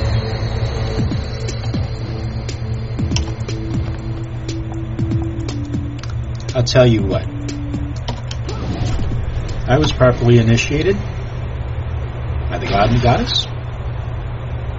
And if you're really, really, really interested,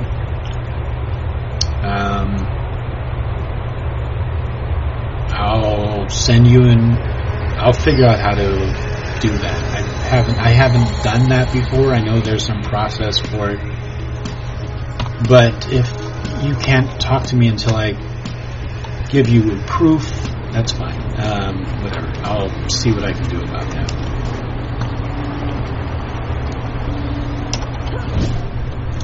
I think I'm on Amber and Jet too, so you might be able to look there.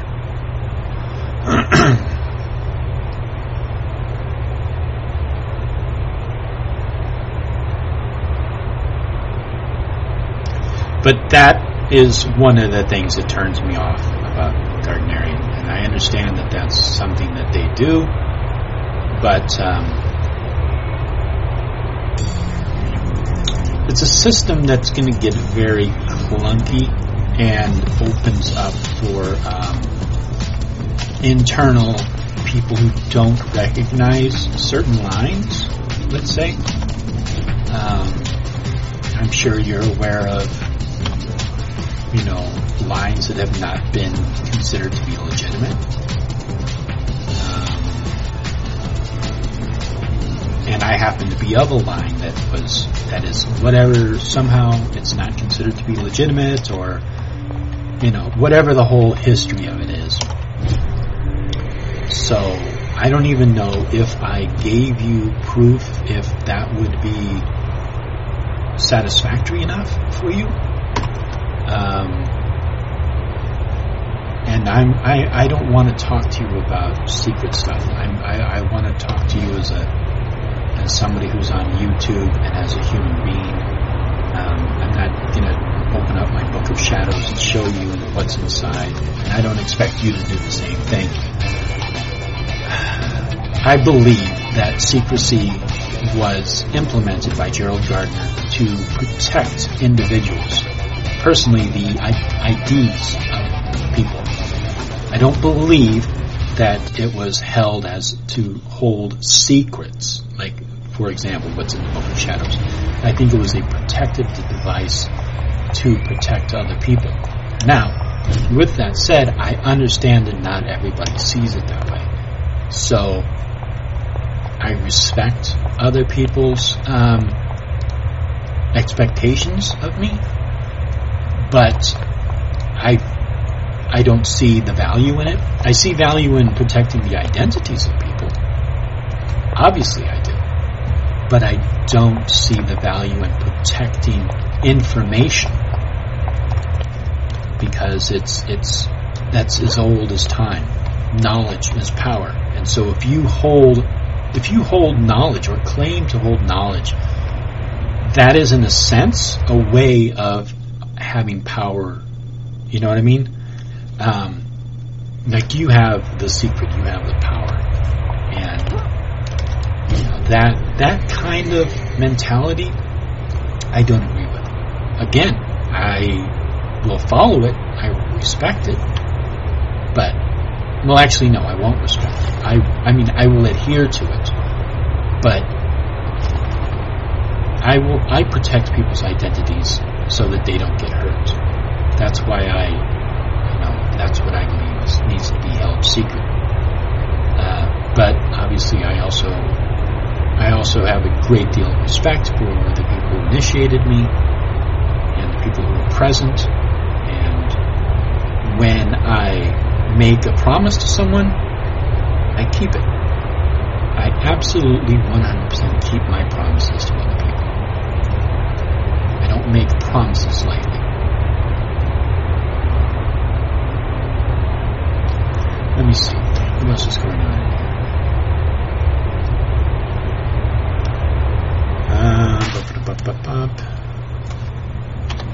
Let's see. Us old guys tend to not keep out-grade school graduation certificates. They're trying that all the time.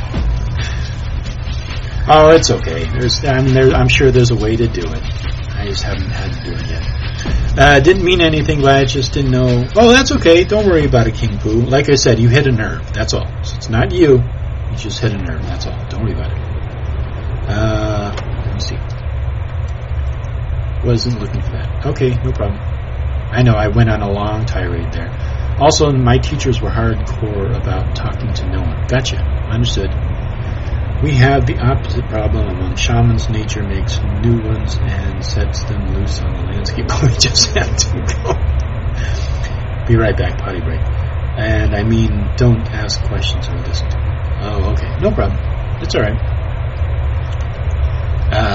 It's alright. It's just a little bit of a sensitive area for me.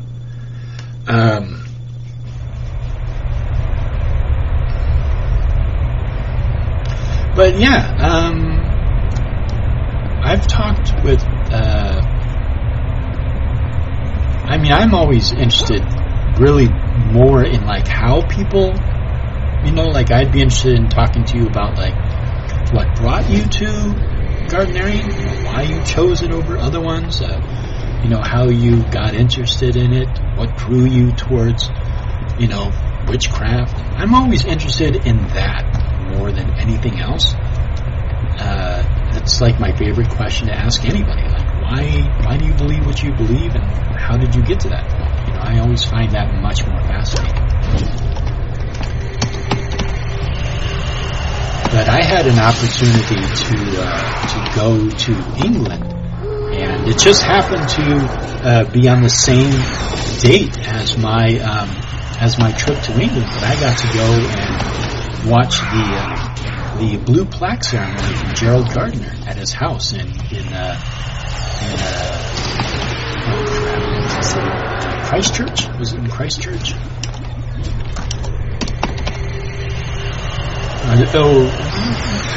Anyhow, I had a chance to go to that, and it was a wonderful, wonderful experience. I got to meet Philip Heselton, and I got a chance to meet with Juan, or John, before he passed, and he was clutching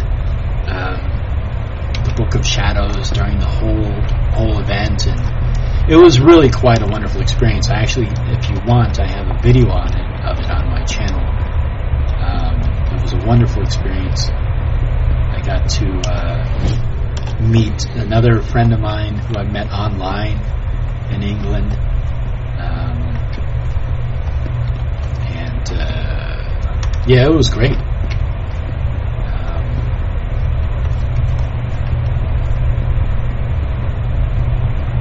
So I feel I felt very fortunate to be a part of that. And it wasn't like I was a part of it. I mean, it was like that.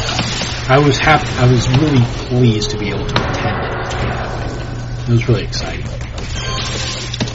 And the guy who owns the house that Gerald Gardner, where they put the blue plaque, the guy's fucking awesome. He's so nice. He let me into his house, so that this other guy, who's like the local historian, showed me around the house, and talked about like this was where Gardner developed film, because he had a little dark room, and there was a suit of armor there, and so it was like I got a little bit more of an intimate portrayal of Gardner's old home, and it was awesome. Got to see the mill where he claims to have been initiated. That was owned by a Clutterbuck.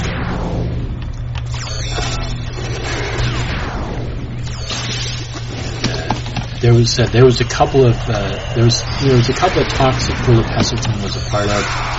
There was kind of like a pre-talk before the unveiling of the blue plaque, and then there was the afterwards. There was an after party, which had Dave the Bard, Dan the Bard, and Philip Heselton talked, and it was a great experience. I don't know how I got onto that. I think I just wanted to brag. Let me see. If you read my Spanish comment, that would be awesome.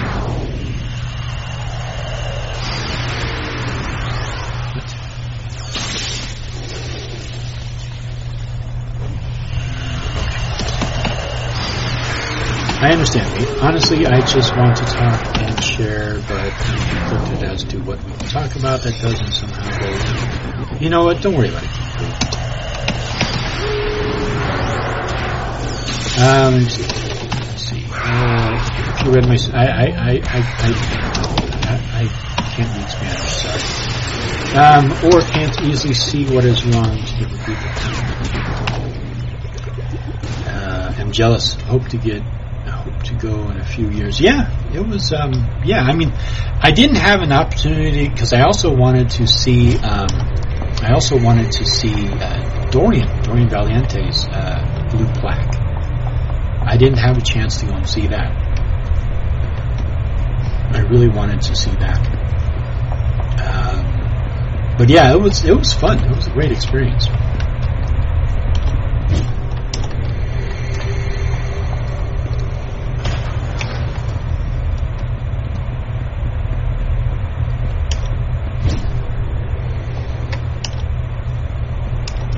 But yeah, if you ever go to England,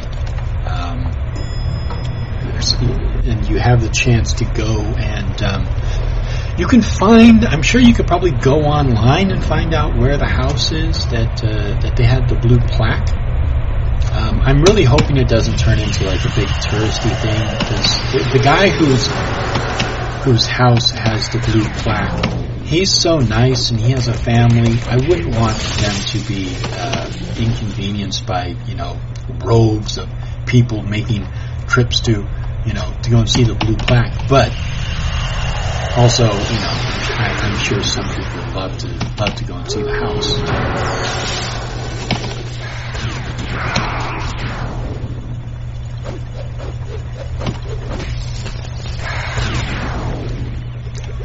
But, yeah, it was really cool. I got to see the backyard and the historian, the guy he was also in The Wicker Man.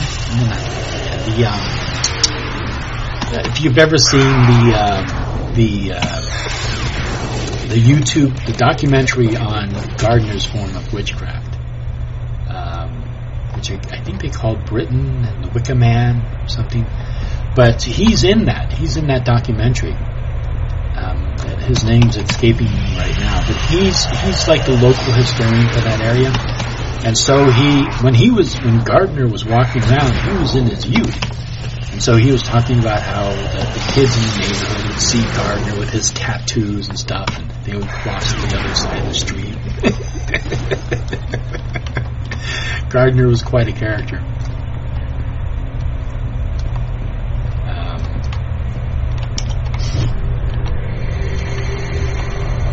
So yeah, Gardner broke his own rules. I mean, that's one of the things. If you if you look at some of the arguments that he had with his other coven mates, especially like Dorian Valiente, was they were very concerned that he was talking to the press too much. He was being too open about witchcraft. And I think this was a concern of theirs. But we also have to understand that if Gardner never would have done that, you and I might not have joined the coven. And there's a lot of people who are Gardnerians today who might not be Gardnerians if Gardner would not have publicized and made Gardnerian witchcraft as popular and exposed to the public as he did. And that's something to think about.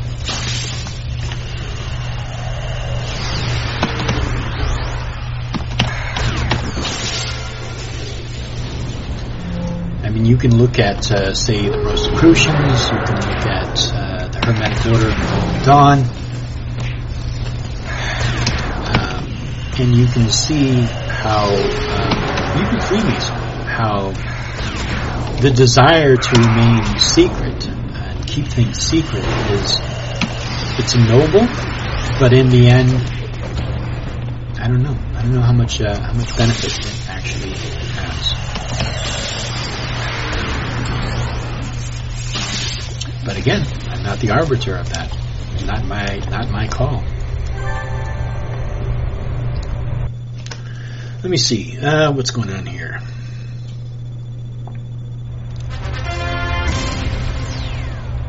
To speak properly. Whatever you do. Wait, what? Have a good night. Oh, okay. Later, Shadow Witch. Have a good night.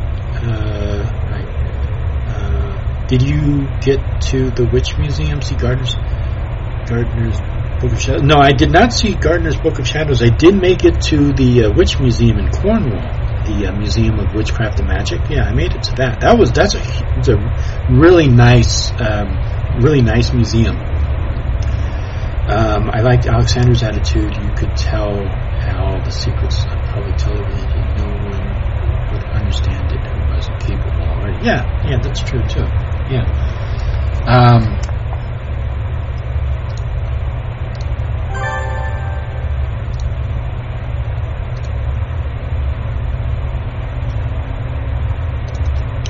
Yeah, I don't want to.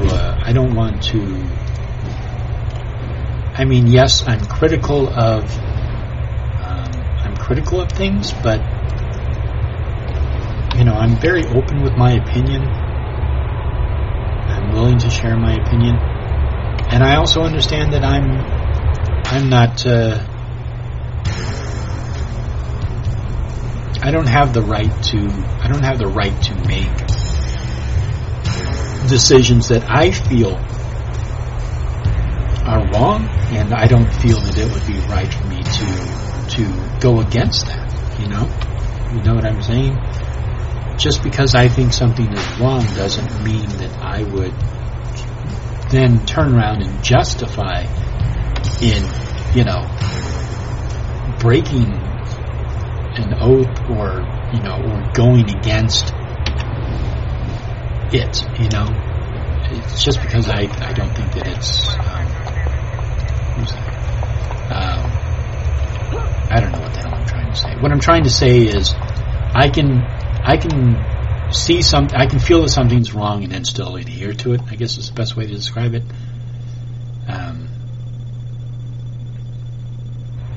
And I don't know. I mean, I'm a Gardnerian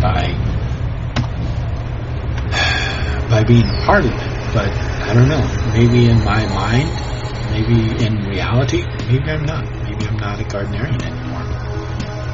And I don't know. Maybe that's something I have to think about. And if I'm not, it doesn't mean that gives me any justification or any right to go against things that I made promises of. That's not what I'm saying at all. I'm just saying that as a person, as a practice, maybe I'm not a Gardnerian anymore. Maybe that's something I need to focus on and understand. It's kind of like being something in name only, but not really in the mindset and practice. I think that's might be what I'm saying. Like my title doesn't mean anything. It's who you are in your mind and in your heart and how you act and what you do. Anyway, let me see here. I think I saw a documentary about that. It was really interesting. Yeah, I can't remember. It was like a Wicca Man or something like that, or I can't remember the name. But you can find it on YouTube. It's about 45 minutes long or about an hour long. But it actually Philip Heselton is in it, Ronald Hutton, and they talk about Gardner and where he was initiated, and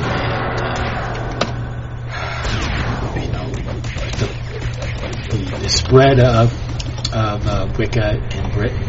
And it's a really good documentary. It's really well done, and it gives people a really good understanding of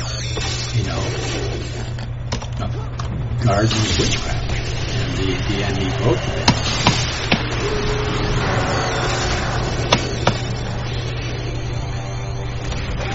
You see, Sanders was a real showman who got the term Wicca back into use. Okay. For my part, when I've worked with groups who have secrets, I told them basically your secrets are safe with my indifference, and then got to work.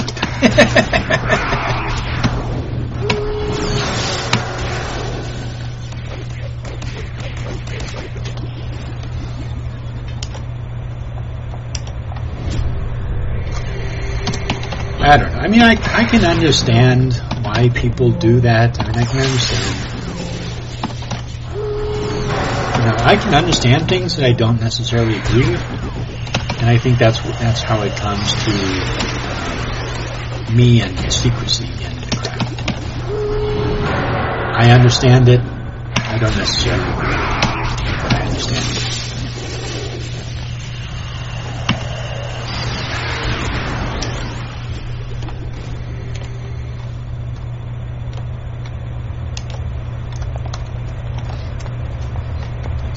think I'm going to go this way just yet. Oh, you know what? All I have to do is defeat that. Yeah, I'm going to do this.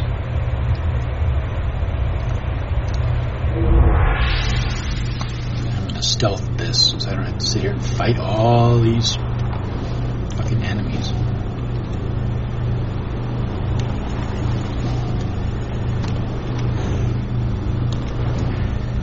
And there he is. There's Longtooth. That's the main target.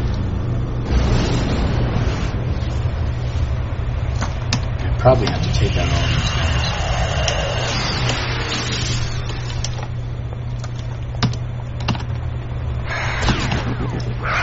All deep and philosophical today. Exactly. Very deep and very philosophical. Well, interesting. So you had mentioned earlier that you deal with a lot of racism in Kentucky. Did I read your comment wrong?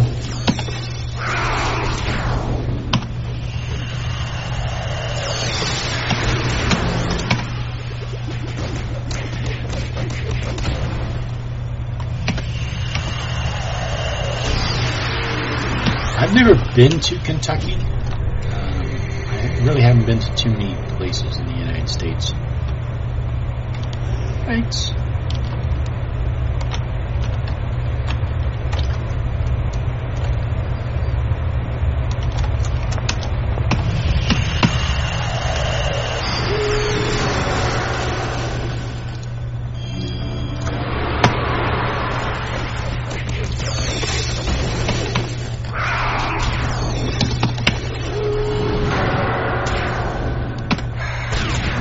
So I'd be interested to find out about that.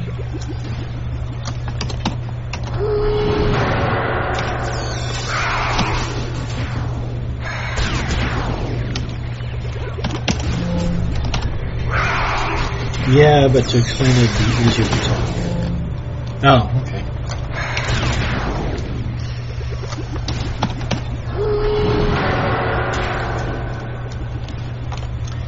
Yeah, I don't have this set up to have people on the channel. But,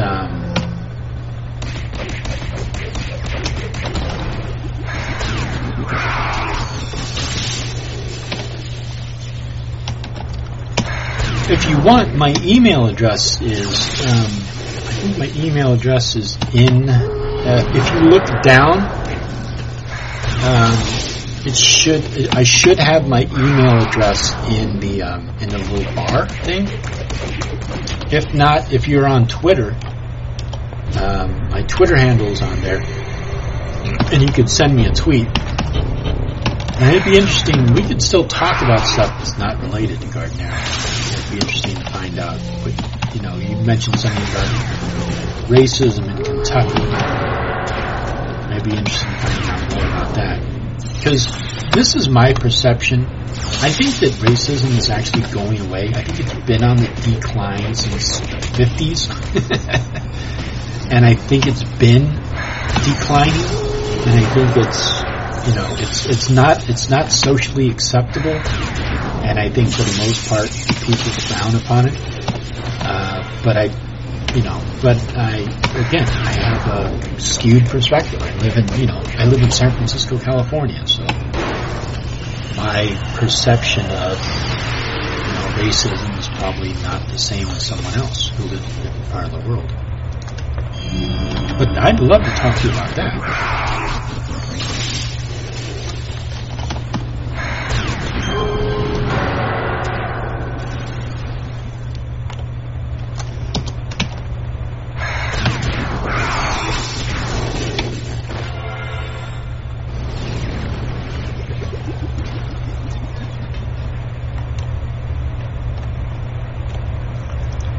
Let's see.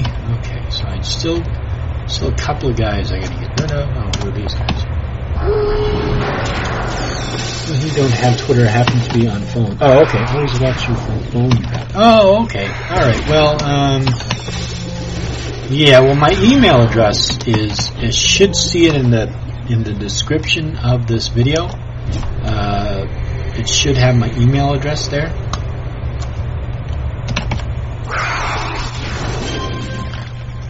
if not, you can go to my channel, and in my channel it has my email there. But just shoot me an email, and we can either chat through email or we could set up some time to chat.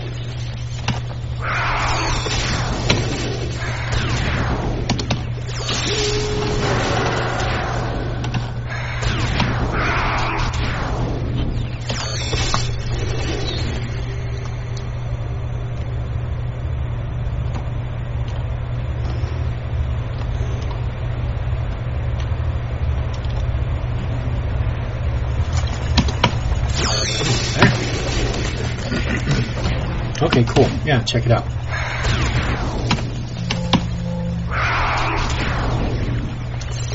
And if you have problems, just comment on one of my videos and I'll respond to it.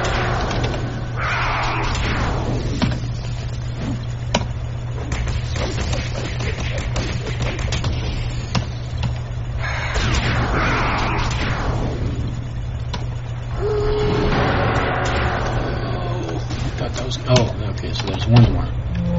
There's probably a couple I have to get.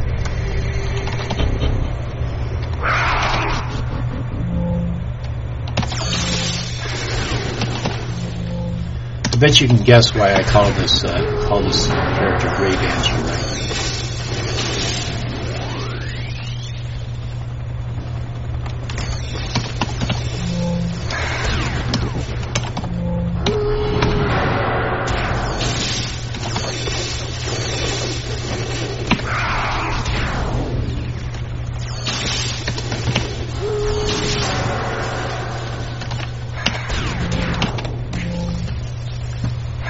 Leave me alone.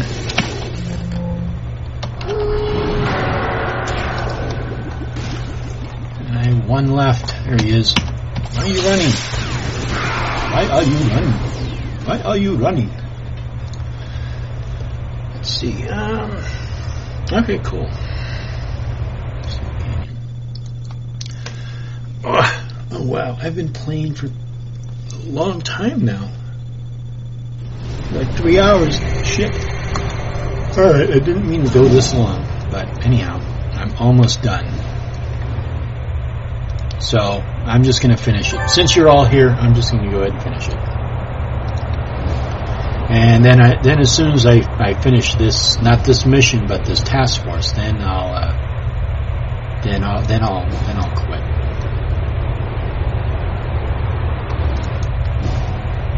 So I have to go to SKYWAY. I'll go to my base. What the hell? So you guys can see my base.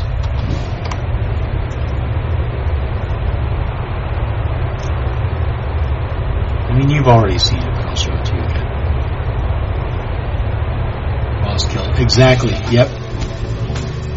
You gotta fight the final. Actually, there's a couple of bosses. There's a huge, giant monster robot that I have to.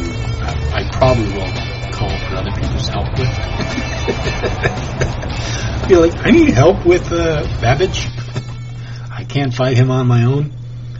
But the final boss of this mission, yeah, hopefully I'm pretty sure I can defeat him. I mean, this character is not as tough as my other one, my tank. She's just insane. She just can take an incredible amount of damage. But this tune, Banshee, she's pretty powerful too.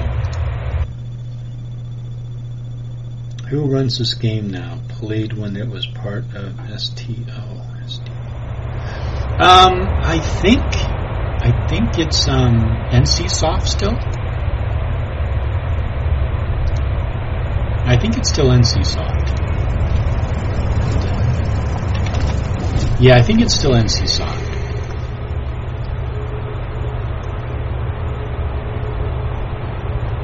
But I don't know if you caught the beginning of the stream. I mentioned that the server that I'm on is, I guess, a quote unquote, it's a private server.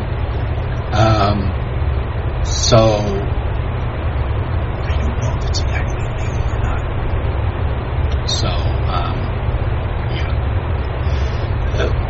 I was following it for a while. NCSoft was apparently allowing a certain group of people to have a low private server, and so I don't know if there's I don't know exactly the details, but like this game client, I mean, I bought the game a long time ago. I have it. I can show you the box, but I don't actually have the game installed on my computer. Instead, what it is I have a launcher, and I create an account, and I use the launcher to go to the server, and then the server has the game, and I play the game. So I don't exactly understand how the whole thing works. But you know, I'm not paying for the game. They do take donations from people to keep the servers running. But yeah, I don't know all the details of it. And it's been going for several months now. So I'm assuming that like if NCSoft wanted to pull a plug on it, they would have already done so, you know. But I don't know if it's 100%. I don't know if they did some kind of a licensing with. I don't know exactly all the details.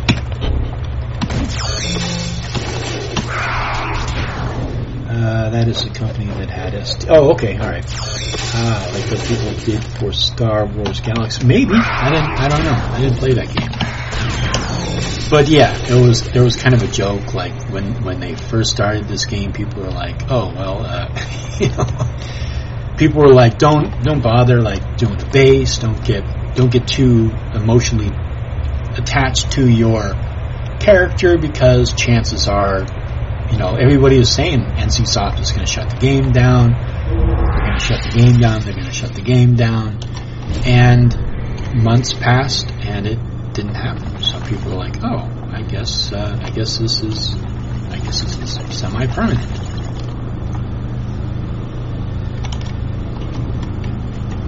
I mean, to be quite honest, I don't know why they stopped this game in the first place. I mean, it had such a strong player base that they probably could have, if they would have kept going, they probably would have made a lot of money.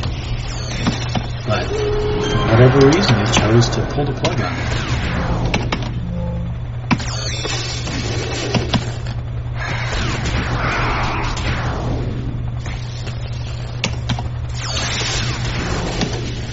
Let me see. He was for Star. My favorite MMO of all time. Okay. Yeah, I don't know. I mean, I enjoyed the Star Wars franchise. I probably would have enjoyed it if I would have gotten that game. But like I said, I don't really get into gaming all that much as I'm sitting here playing the game. But I tend to have like one or two games that I just play. It's what I play when I have free time, and I just kind of like want to just forget about all the crazy shit going on in the world.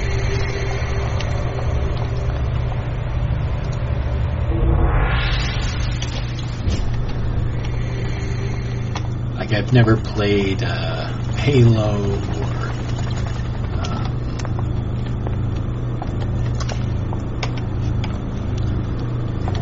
what's the other one?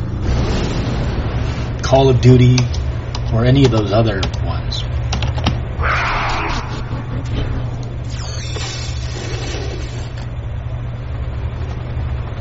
Though I'm sure as a first-person shooter, I'd probably be pretty good at Call of Duty, because one of the games early on that I played a lot of was Quake 2, and it was a first-person shooter game. And it takes really good hand-eye coordination. And there would be the server that I played on. We had about 20 people who played on the server on average, and I would always be in the top 5 tier. So I was pretty good at it. Didn't always win first place, but I was up in the top 5.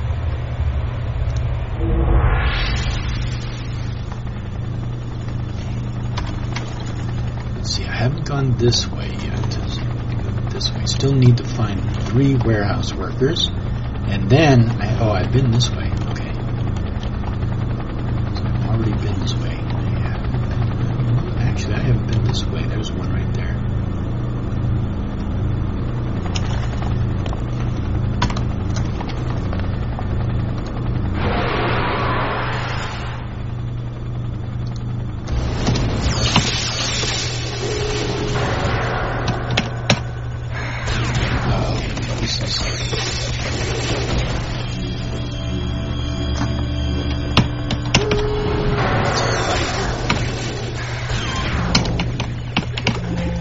I played WoW for years on and off just because of druid shape-changing forms. Oh, fun.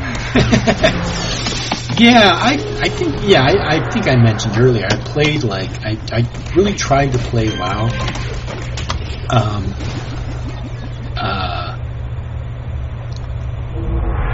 And I had I think I rolled a gnome wizard.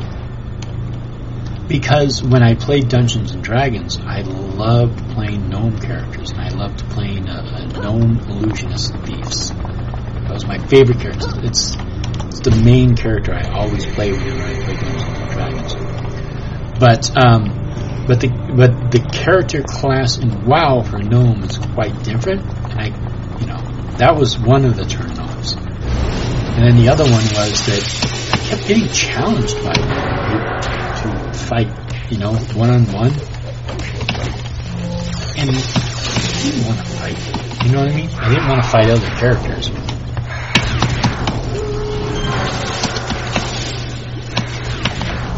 And yeah, so I got my, I don't know how high I got my druid to.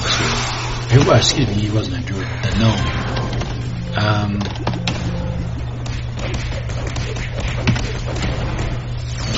I think maybe I got him to maybe 10th level or something. I mean, it wasn't a very high level. It might have been lower than that, because literally I played, like I said, for like a week. I played WoW for like a week, and I was like, you know what, this game is not for me. And I just moved on to something else. But I know some people are really, really into it. They really enjoy it. It just wasn't me.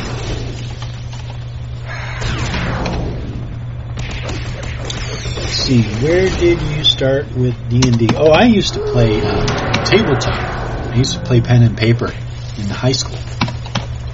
Actually, junior high school. So I had the books. I actually bought the blue box set, the original Dungeons and Dragons, which you could take your character up to, I think, 3rd or 4th level. And then I ended up buying the Dungeon Master's Guide, the Monster Manual, and the Player's Handbook. And I started playing with a couple of people after school, and we would go to the computer lab and play. And that's how I got into it.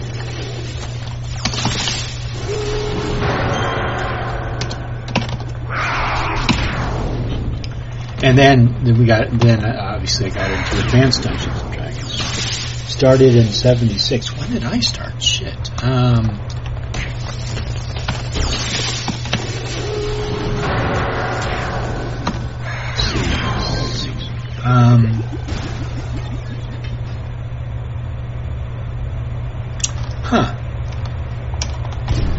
I'd have to do some math. Because I would have graduated in 86. 82. Okay, so I think I started playing around 1980, 1981, around that time. So several years after. Yeah, I love tabletop too, and that was the thing about, the computer-based Dungeons and Dragons is very different from pen and paper. You could do anything with pen and paper, right? But with the computer, there's only so many things that you can do because there's only so many parameters that the computer can handle. But yeah, I don't think anything will ever be pen and paper Dungeons and Dragons.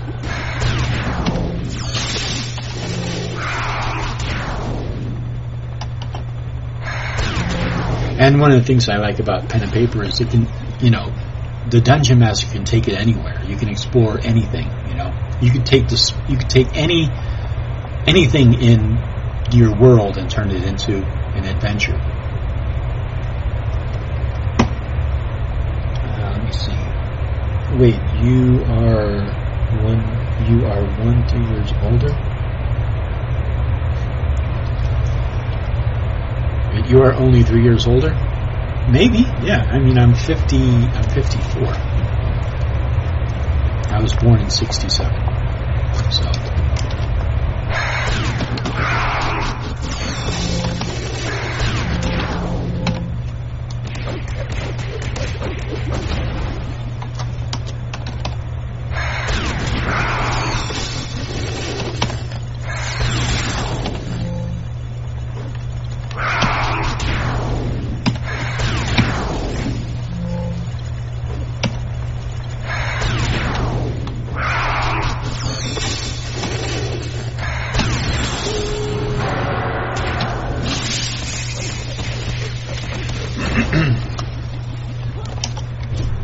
Alright, let's see.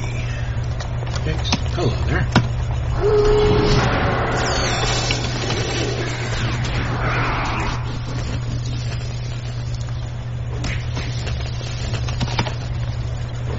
The math is the first thing to go here.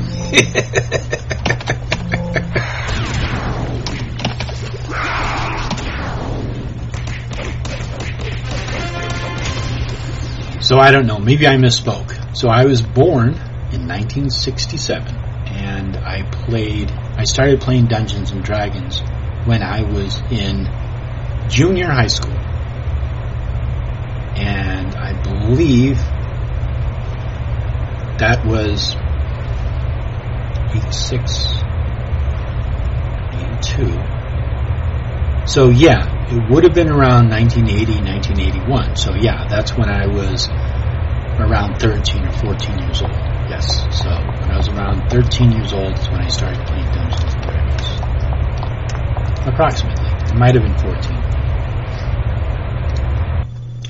I'm from 1976 too, so it's old guy's day on the internet here. Exactly. Exactly. It's old guy's day. And ladies.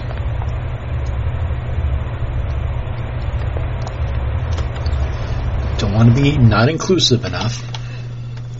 It's old people's day. So, alright, I think I'm going to turn invisible again and just quickly get this over with. Elementary is when I started. Okay. Oh, okay, yeah. So you started before I did. Well, you already mentioned that. You started in like 78, right? Yeah, so you started playing before I did.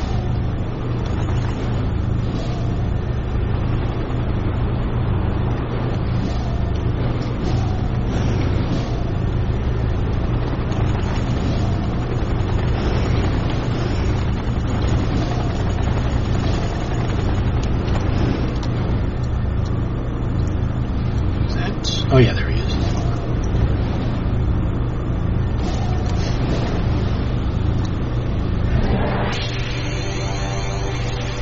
But yeah, I really love Dungeons & Dragons.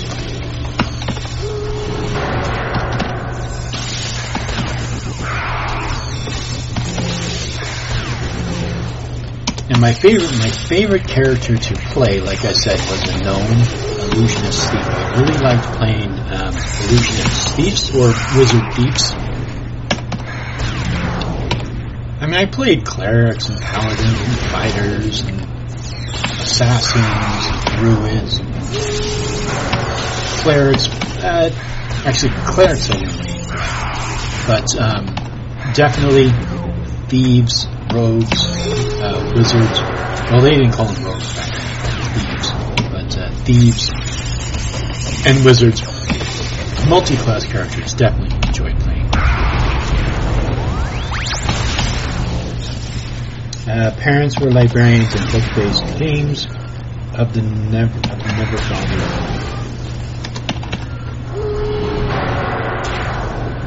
Oh, book-based games of the mind never bothered. Oh, that's good. Yeah, I wish that was the case when I was growing up, but no, my mother was concerned that fantasy was having a negative effect on me. So, yeah.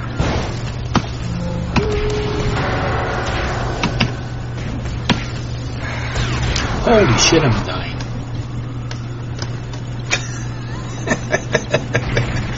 I look over, I'm like, oh shit, I'm about to die. Alright, let's see if I can.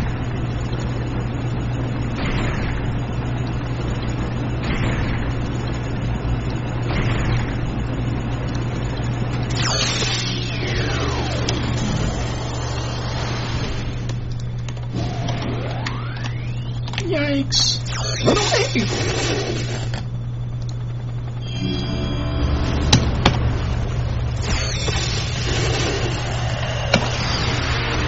Oh shit, here comes the big guy. Alright, I gotta get out of here.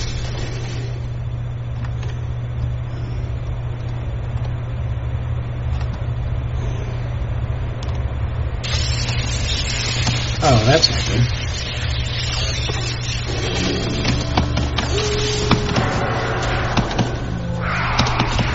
Cleric always ends up cleric. Yeah, exactly. I mean, clerics are valuable because you always need them, but nobody ever wanted to play them. And if you had a new guy, joining your party, you're like, okay, here, we're going to have you play a cleric. But I don't want to play a cleric. Too bad, you're playing a cleric player.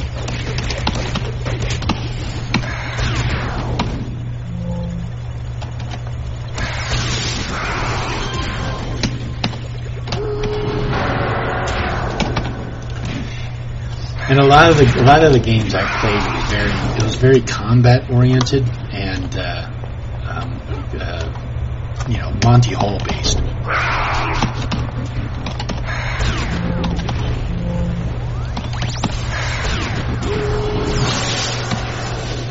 See if I can not die here.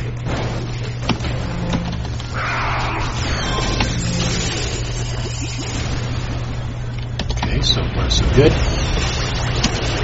Yet. These days, clerics can be really badass too. Yeah, well, this was, I think nowadays, clerics can have, sharp weapons.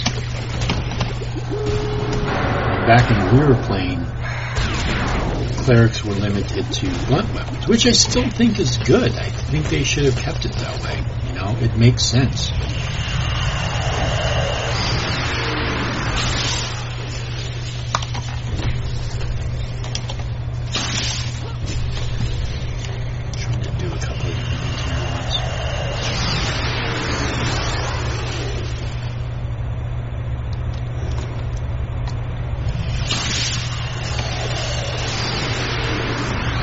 I just wanted to fill up some space in my inventory.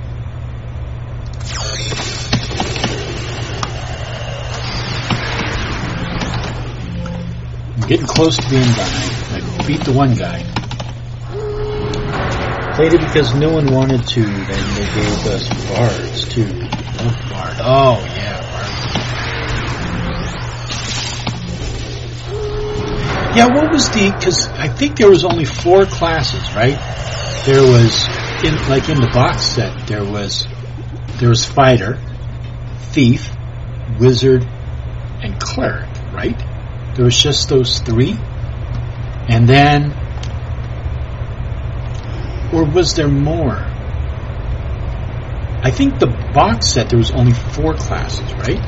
And then when they got to Advanced Dungeons & Dragons, then they included Assassin, Ranger, Paladin, Druid, Illusionist, And then later on, they introduced barbarians, cavaliers, and they kind of expanded it from that point. But yeah, there was just like the original 4 classes, right? In the box set. I'm trying to remember.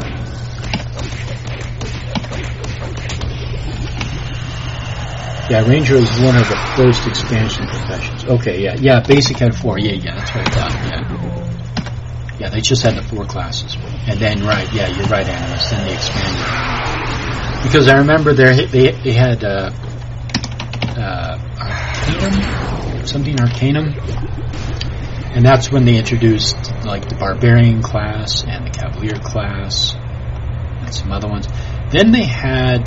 Then they also had an expansion of the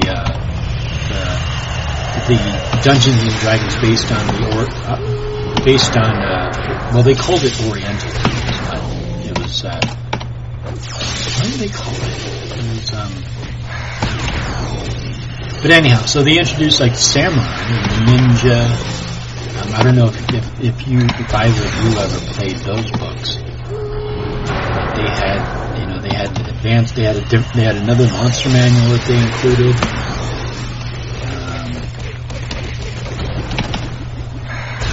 And now they have like 5th edition. And I tried watching these guys play Dungeons and Dragons online, and the hit system and everything is it's very different from the Advanced Dungeons AD&D 3rd edition that I used to play.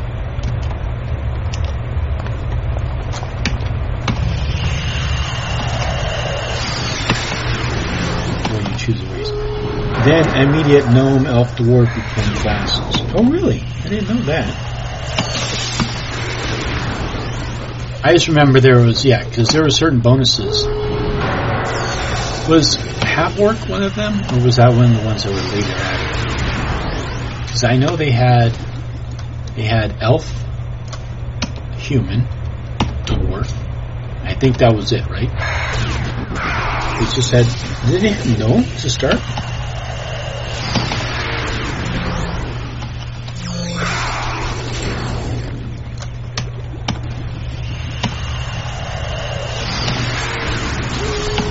I remember the only time anybody played, the only time that people played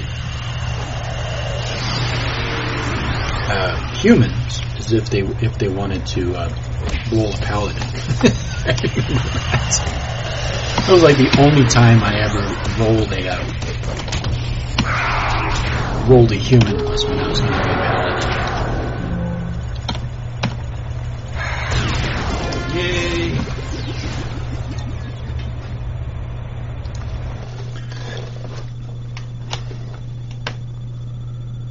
Oh, okay, so Hatwork came later.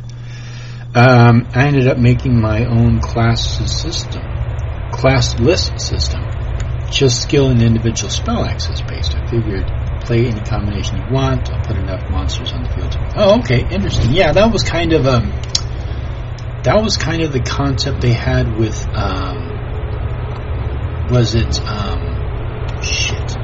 Pathfinder? There was several competing. See, this is the big monster right here, Babbage. This is the guy I can't handle on my own.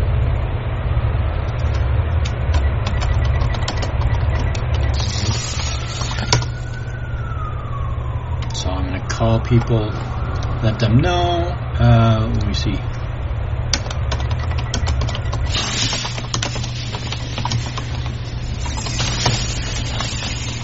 Oh shit. Yeah, I can't handle this guy on my own.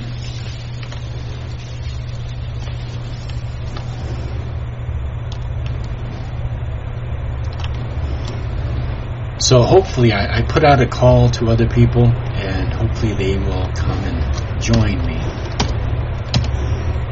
I can't fight this guy on my own.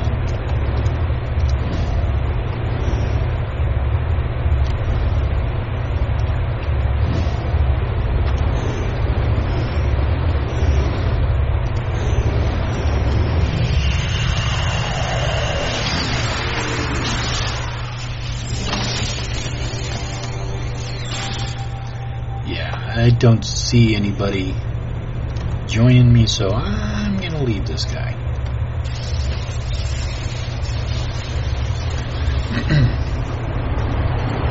D&D going to D20 made things easier, sort of. Okay, so it did? When I went to D20? Okay.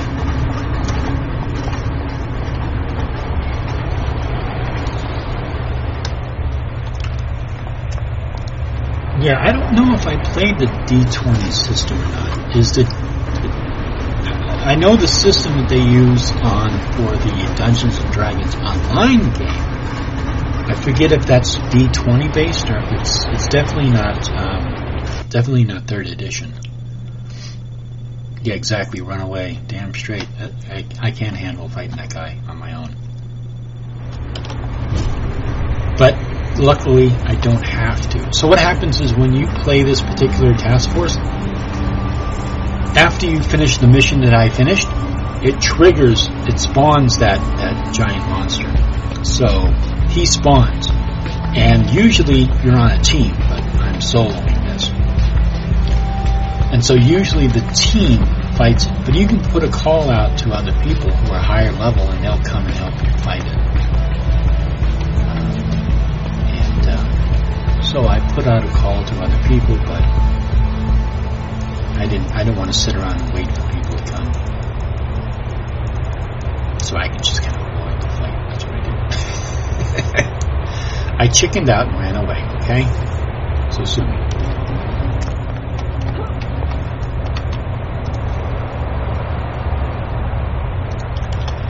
Actually, running away from a fight you can't win is not being chicken, it's actually being quite smart. Let me see. Bravely ran away. Exactly. I bravely ran away. Yes. Very bravely.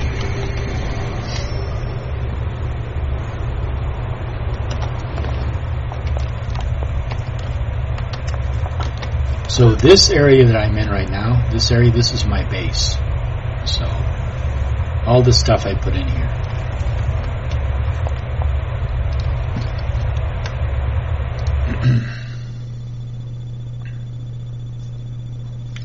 After this mission, I'll give you a quick tour of my base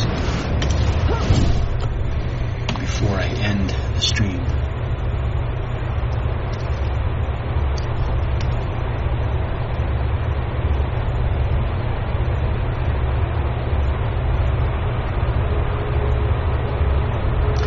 Some top-level person will come and one-shot it. Oh, no, they won't.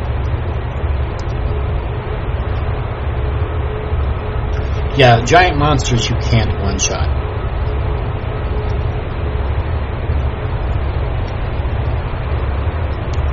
It takes a couple of shots.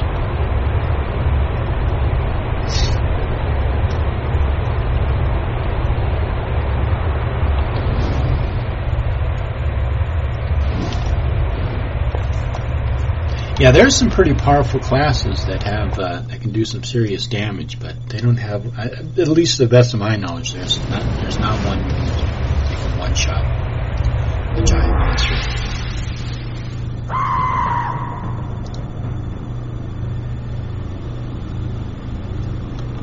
Okay. Ooh, okay.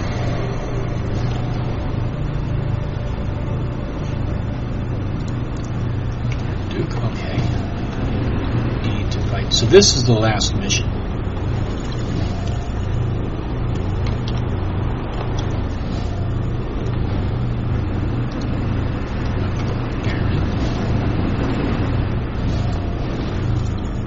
Clockwork Baron.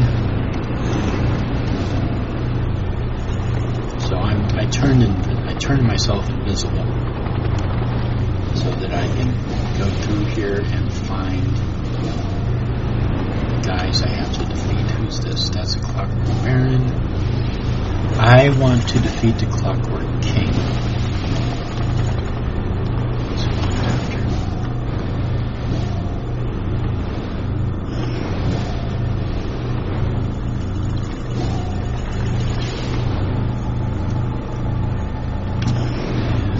Where is he?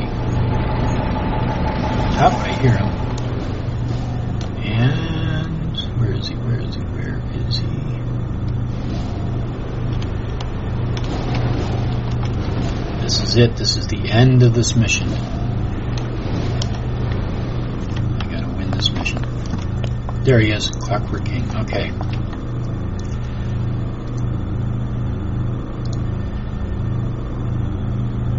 Get myself all set up for this. Good.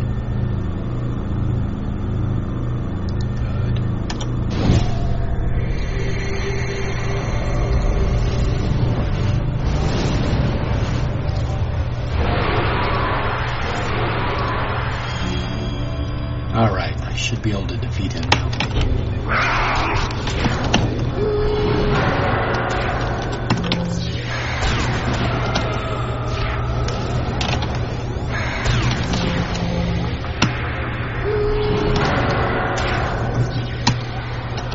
There you go.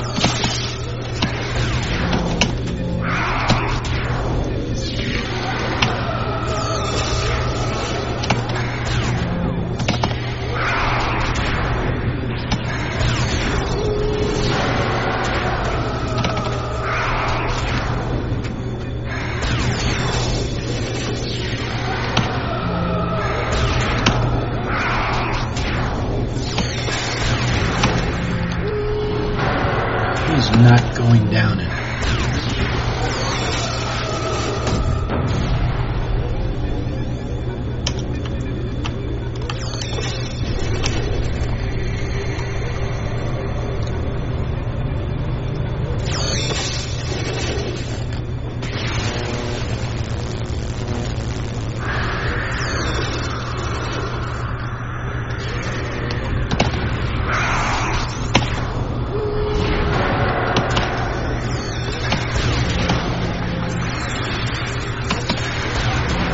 I hope I can defeat this guy.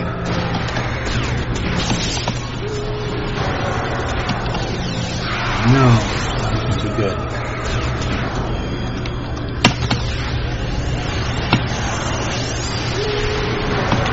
He's barely down.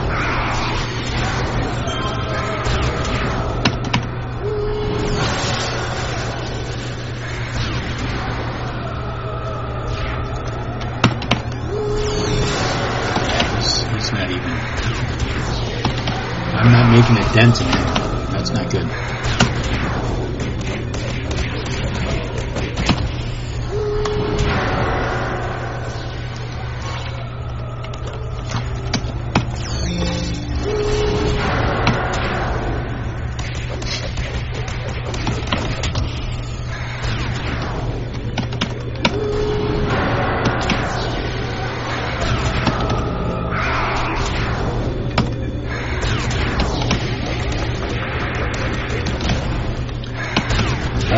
By the way, found a video on Timeline channel, Britain's Wicca Man. That's what it was. Pagan Witchcraft Religion documentary. Looks like it includes Influent Gardener, and check it out later. Yes, exactly. That's the one. Britain's Wicca Man. Yes, that's the one. Yeah, make sure it's the longer version, because there's one that's out there that's like 30 minutes long or something, and that's not. It's not the complete documentary, because people have been copying and pasting that. But the one, I think it's like 47 minutes long, 40 something minutes long. That's the one you want to, that's the one you want to see.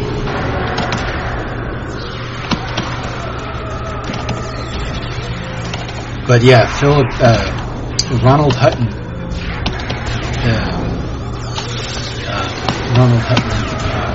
narrates that.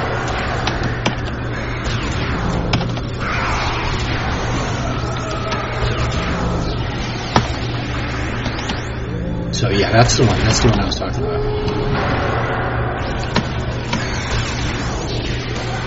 Yeah, that's the one. If it's like 45 minutes long, yeah, that's the one.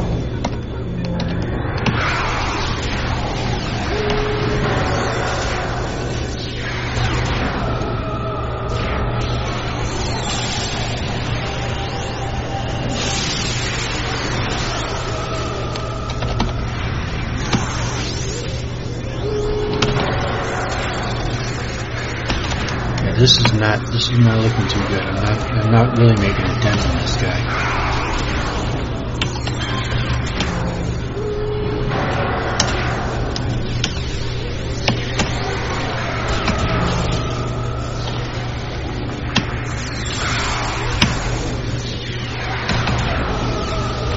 Right now I'm only fighting this other guy so I can get experience, so I can level up. Because once I level up...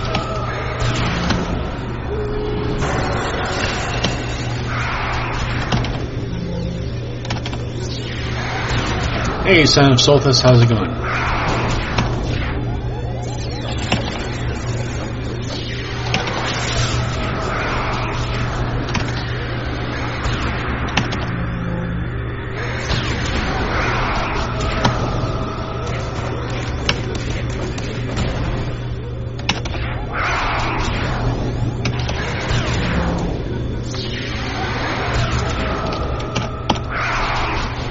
I'm making a little bit of a dent.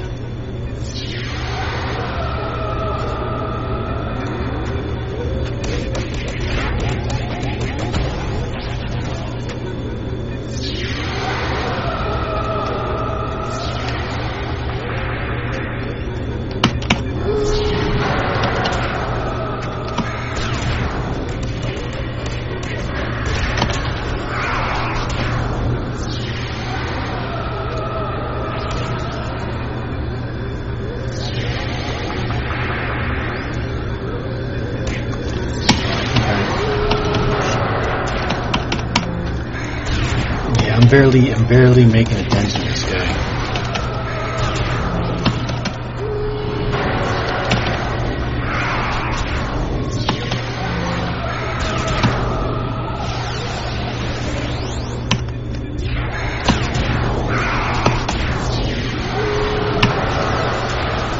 Well, actually, he is going down a little bit.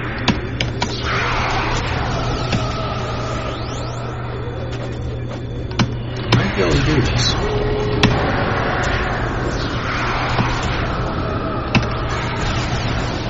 Yeah, I might make it.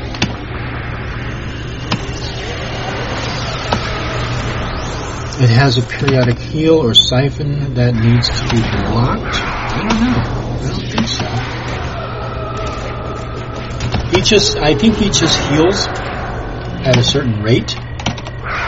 So you have to keep up damage, because if you look at his health bar is going down. Before it wasn't going down. So I think what it is I just have to make sure I'm doing enough damage to him that he's not able to recover from it.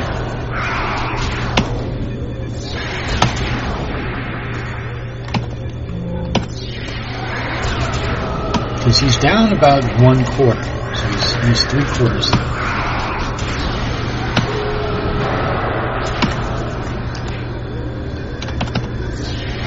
Now he's down to about, still about 1/4.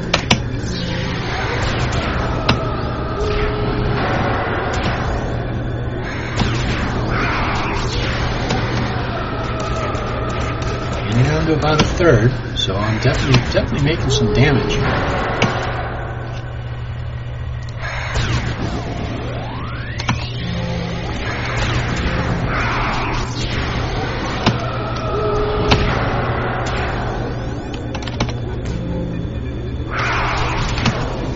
Yeah, he's almost down to half. At first, I was making like no progress, and I was like, oh shit, okay, now he ran away. Let's see what we got. I want to pull him over here.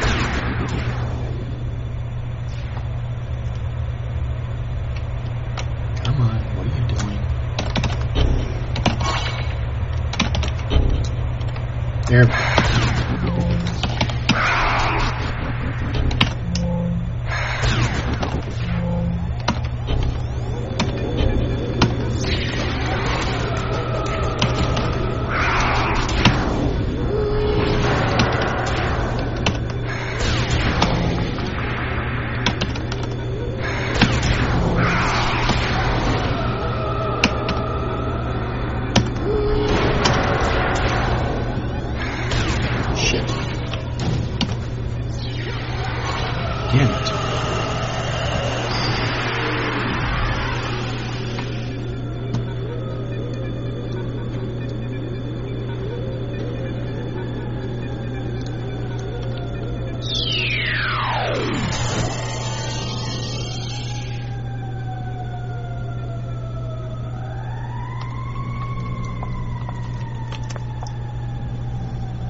This is going to be a tough one. But he is... Oh, shit. He's healed up to... See how fast he heals? Ah, crap.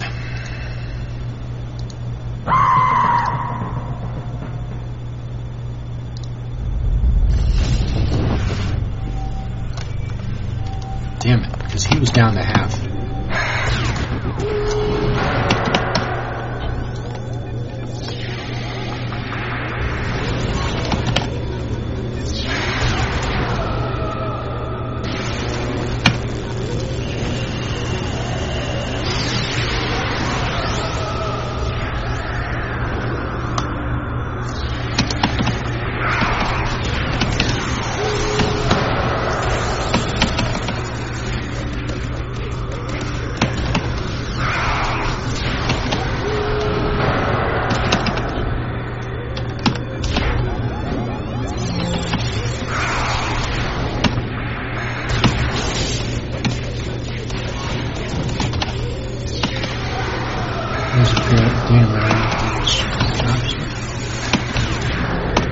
What the hell are you... What is she doing over there? What is he doing over there?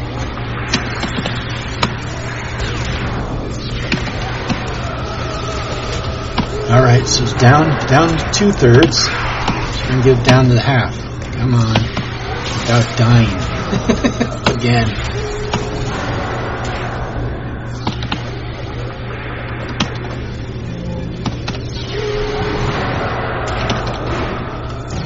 Ouch, that hurt.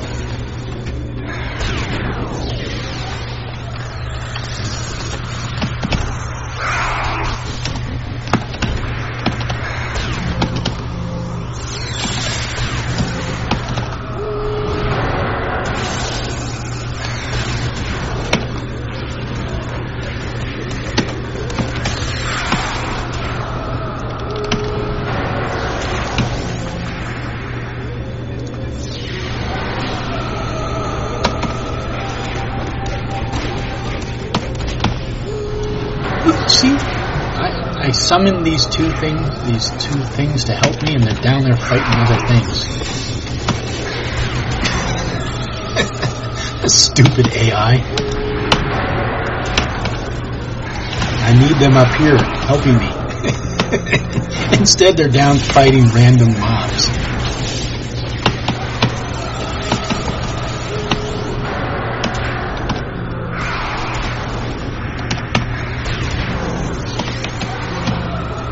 I gotta keep up the damage on him.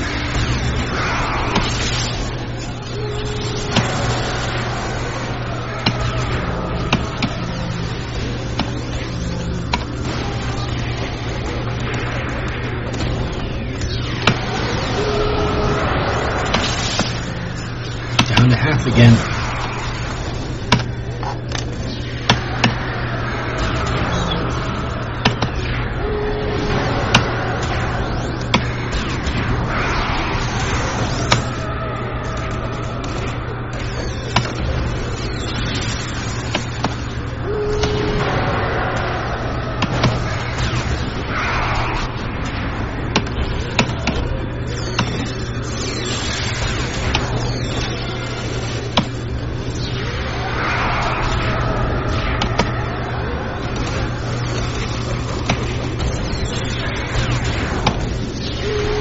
Gonna be close. As long as I can keep up the damage, I'll be alright.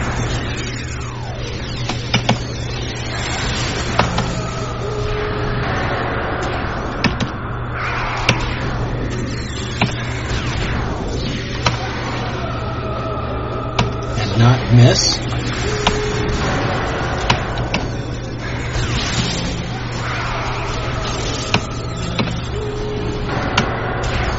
Down to 1/3. That's pretty good.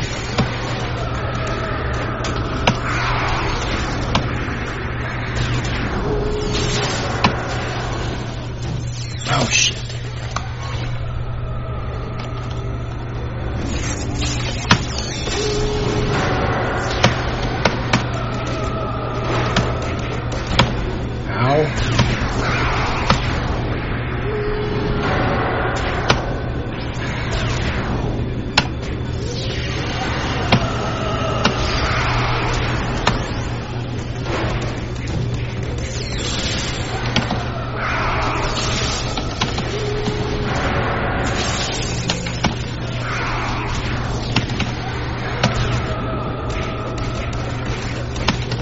are your thoughts on Jessica Yaniv, good or bad? I think if you saw the interview with Blair White, there's a lot of people who have done a lot of research into it. I think that oh shit! Don't die.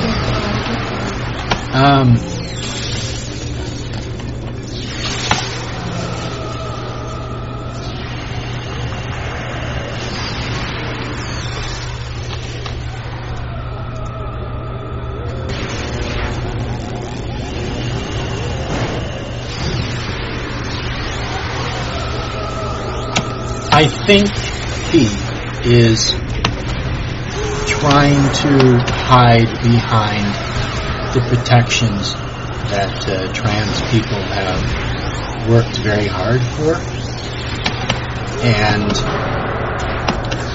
he has engaged in what appears to be predatory behavior.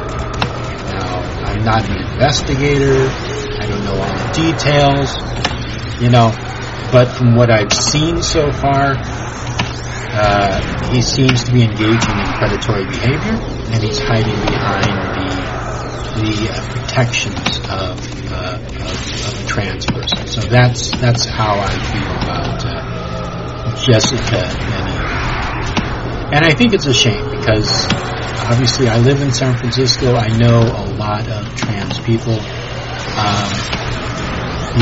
And they very much try to distance themselves from predators, people who are trying to use, yay, woohoo. So anyhow, that's my thoughts on Jessica Yaniv. I think they're a predator. And again, that's based on the information that I've seen, namely the tweets that they had between themselves and the 14-year-old girl, and there's just a lot of things that are kind of creepy, that if you took each instance, each thing into consideration, it would be kind of creepy by themselves, but in conjunction with other things that have been, unless they've been faked, unless somebody just like completely faked those things, it's disturbing. So that's my thoughts. All right. Oof. I wasn't too sure if I was going to win that fight with that boss, but I did. So yes, yay me.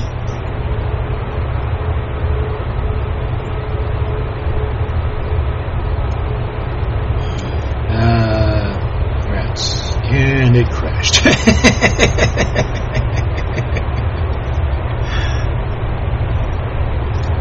Well, at least I beat that guy. I won. I beat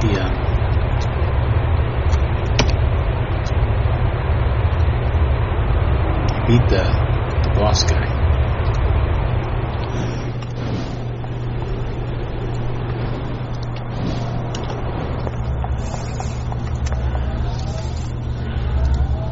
It's back. Oh, did I crash? Or did the stream crash? Did my camera crash? My camera's been acting up. Oh no, I'm still okay. The camera's still working. Yeah, I think they did do something to Google Hangouts. So anyhow, so this is my base. This is where I have all the storage for stuff. These are little workbenches.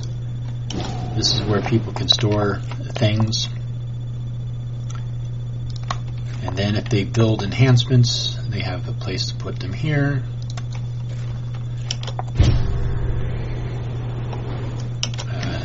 these are, if you want to change your appearance, you go to these guys.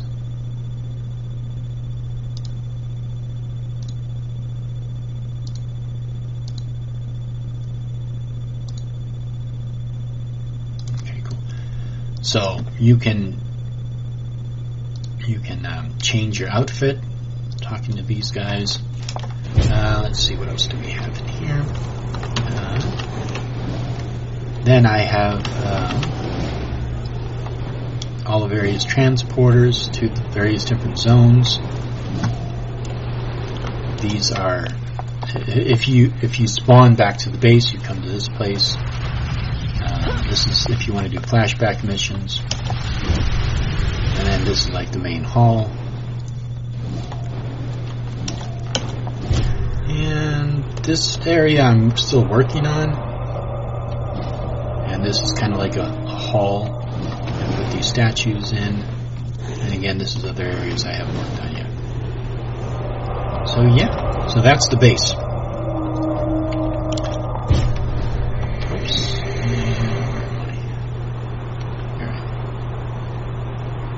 And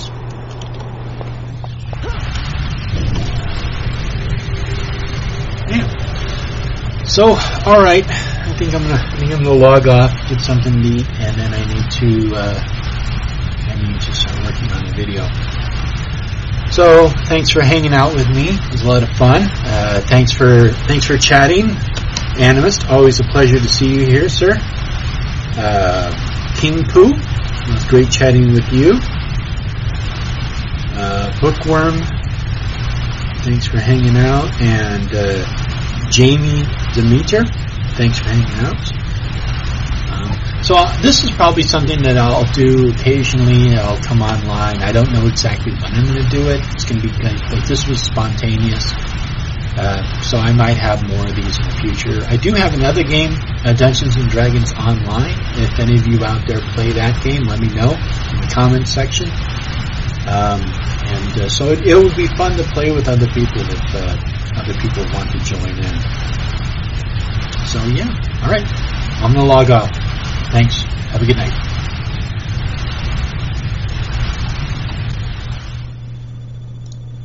Whoops.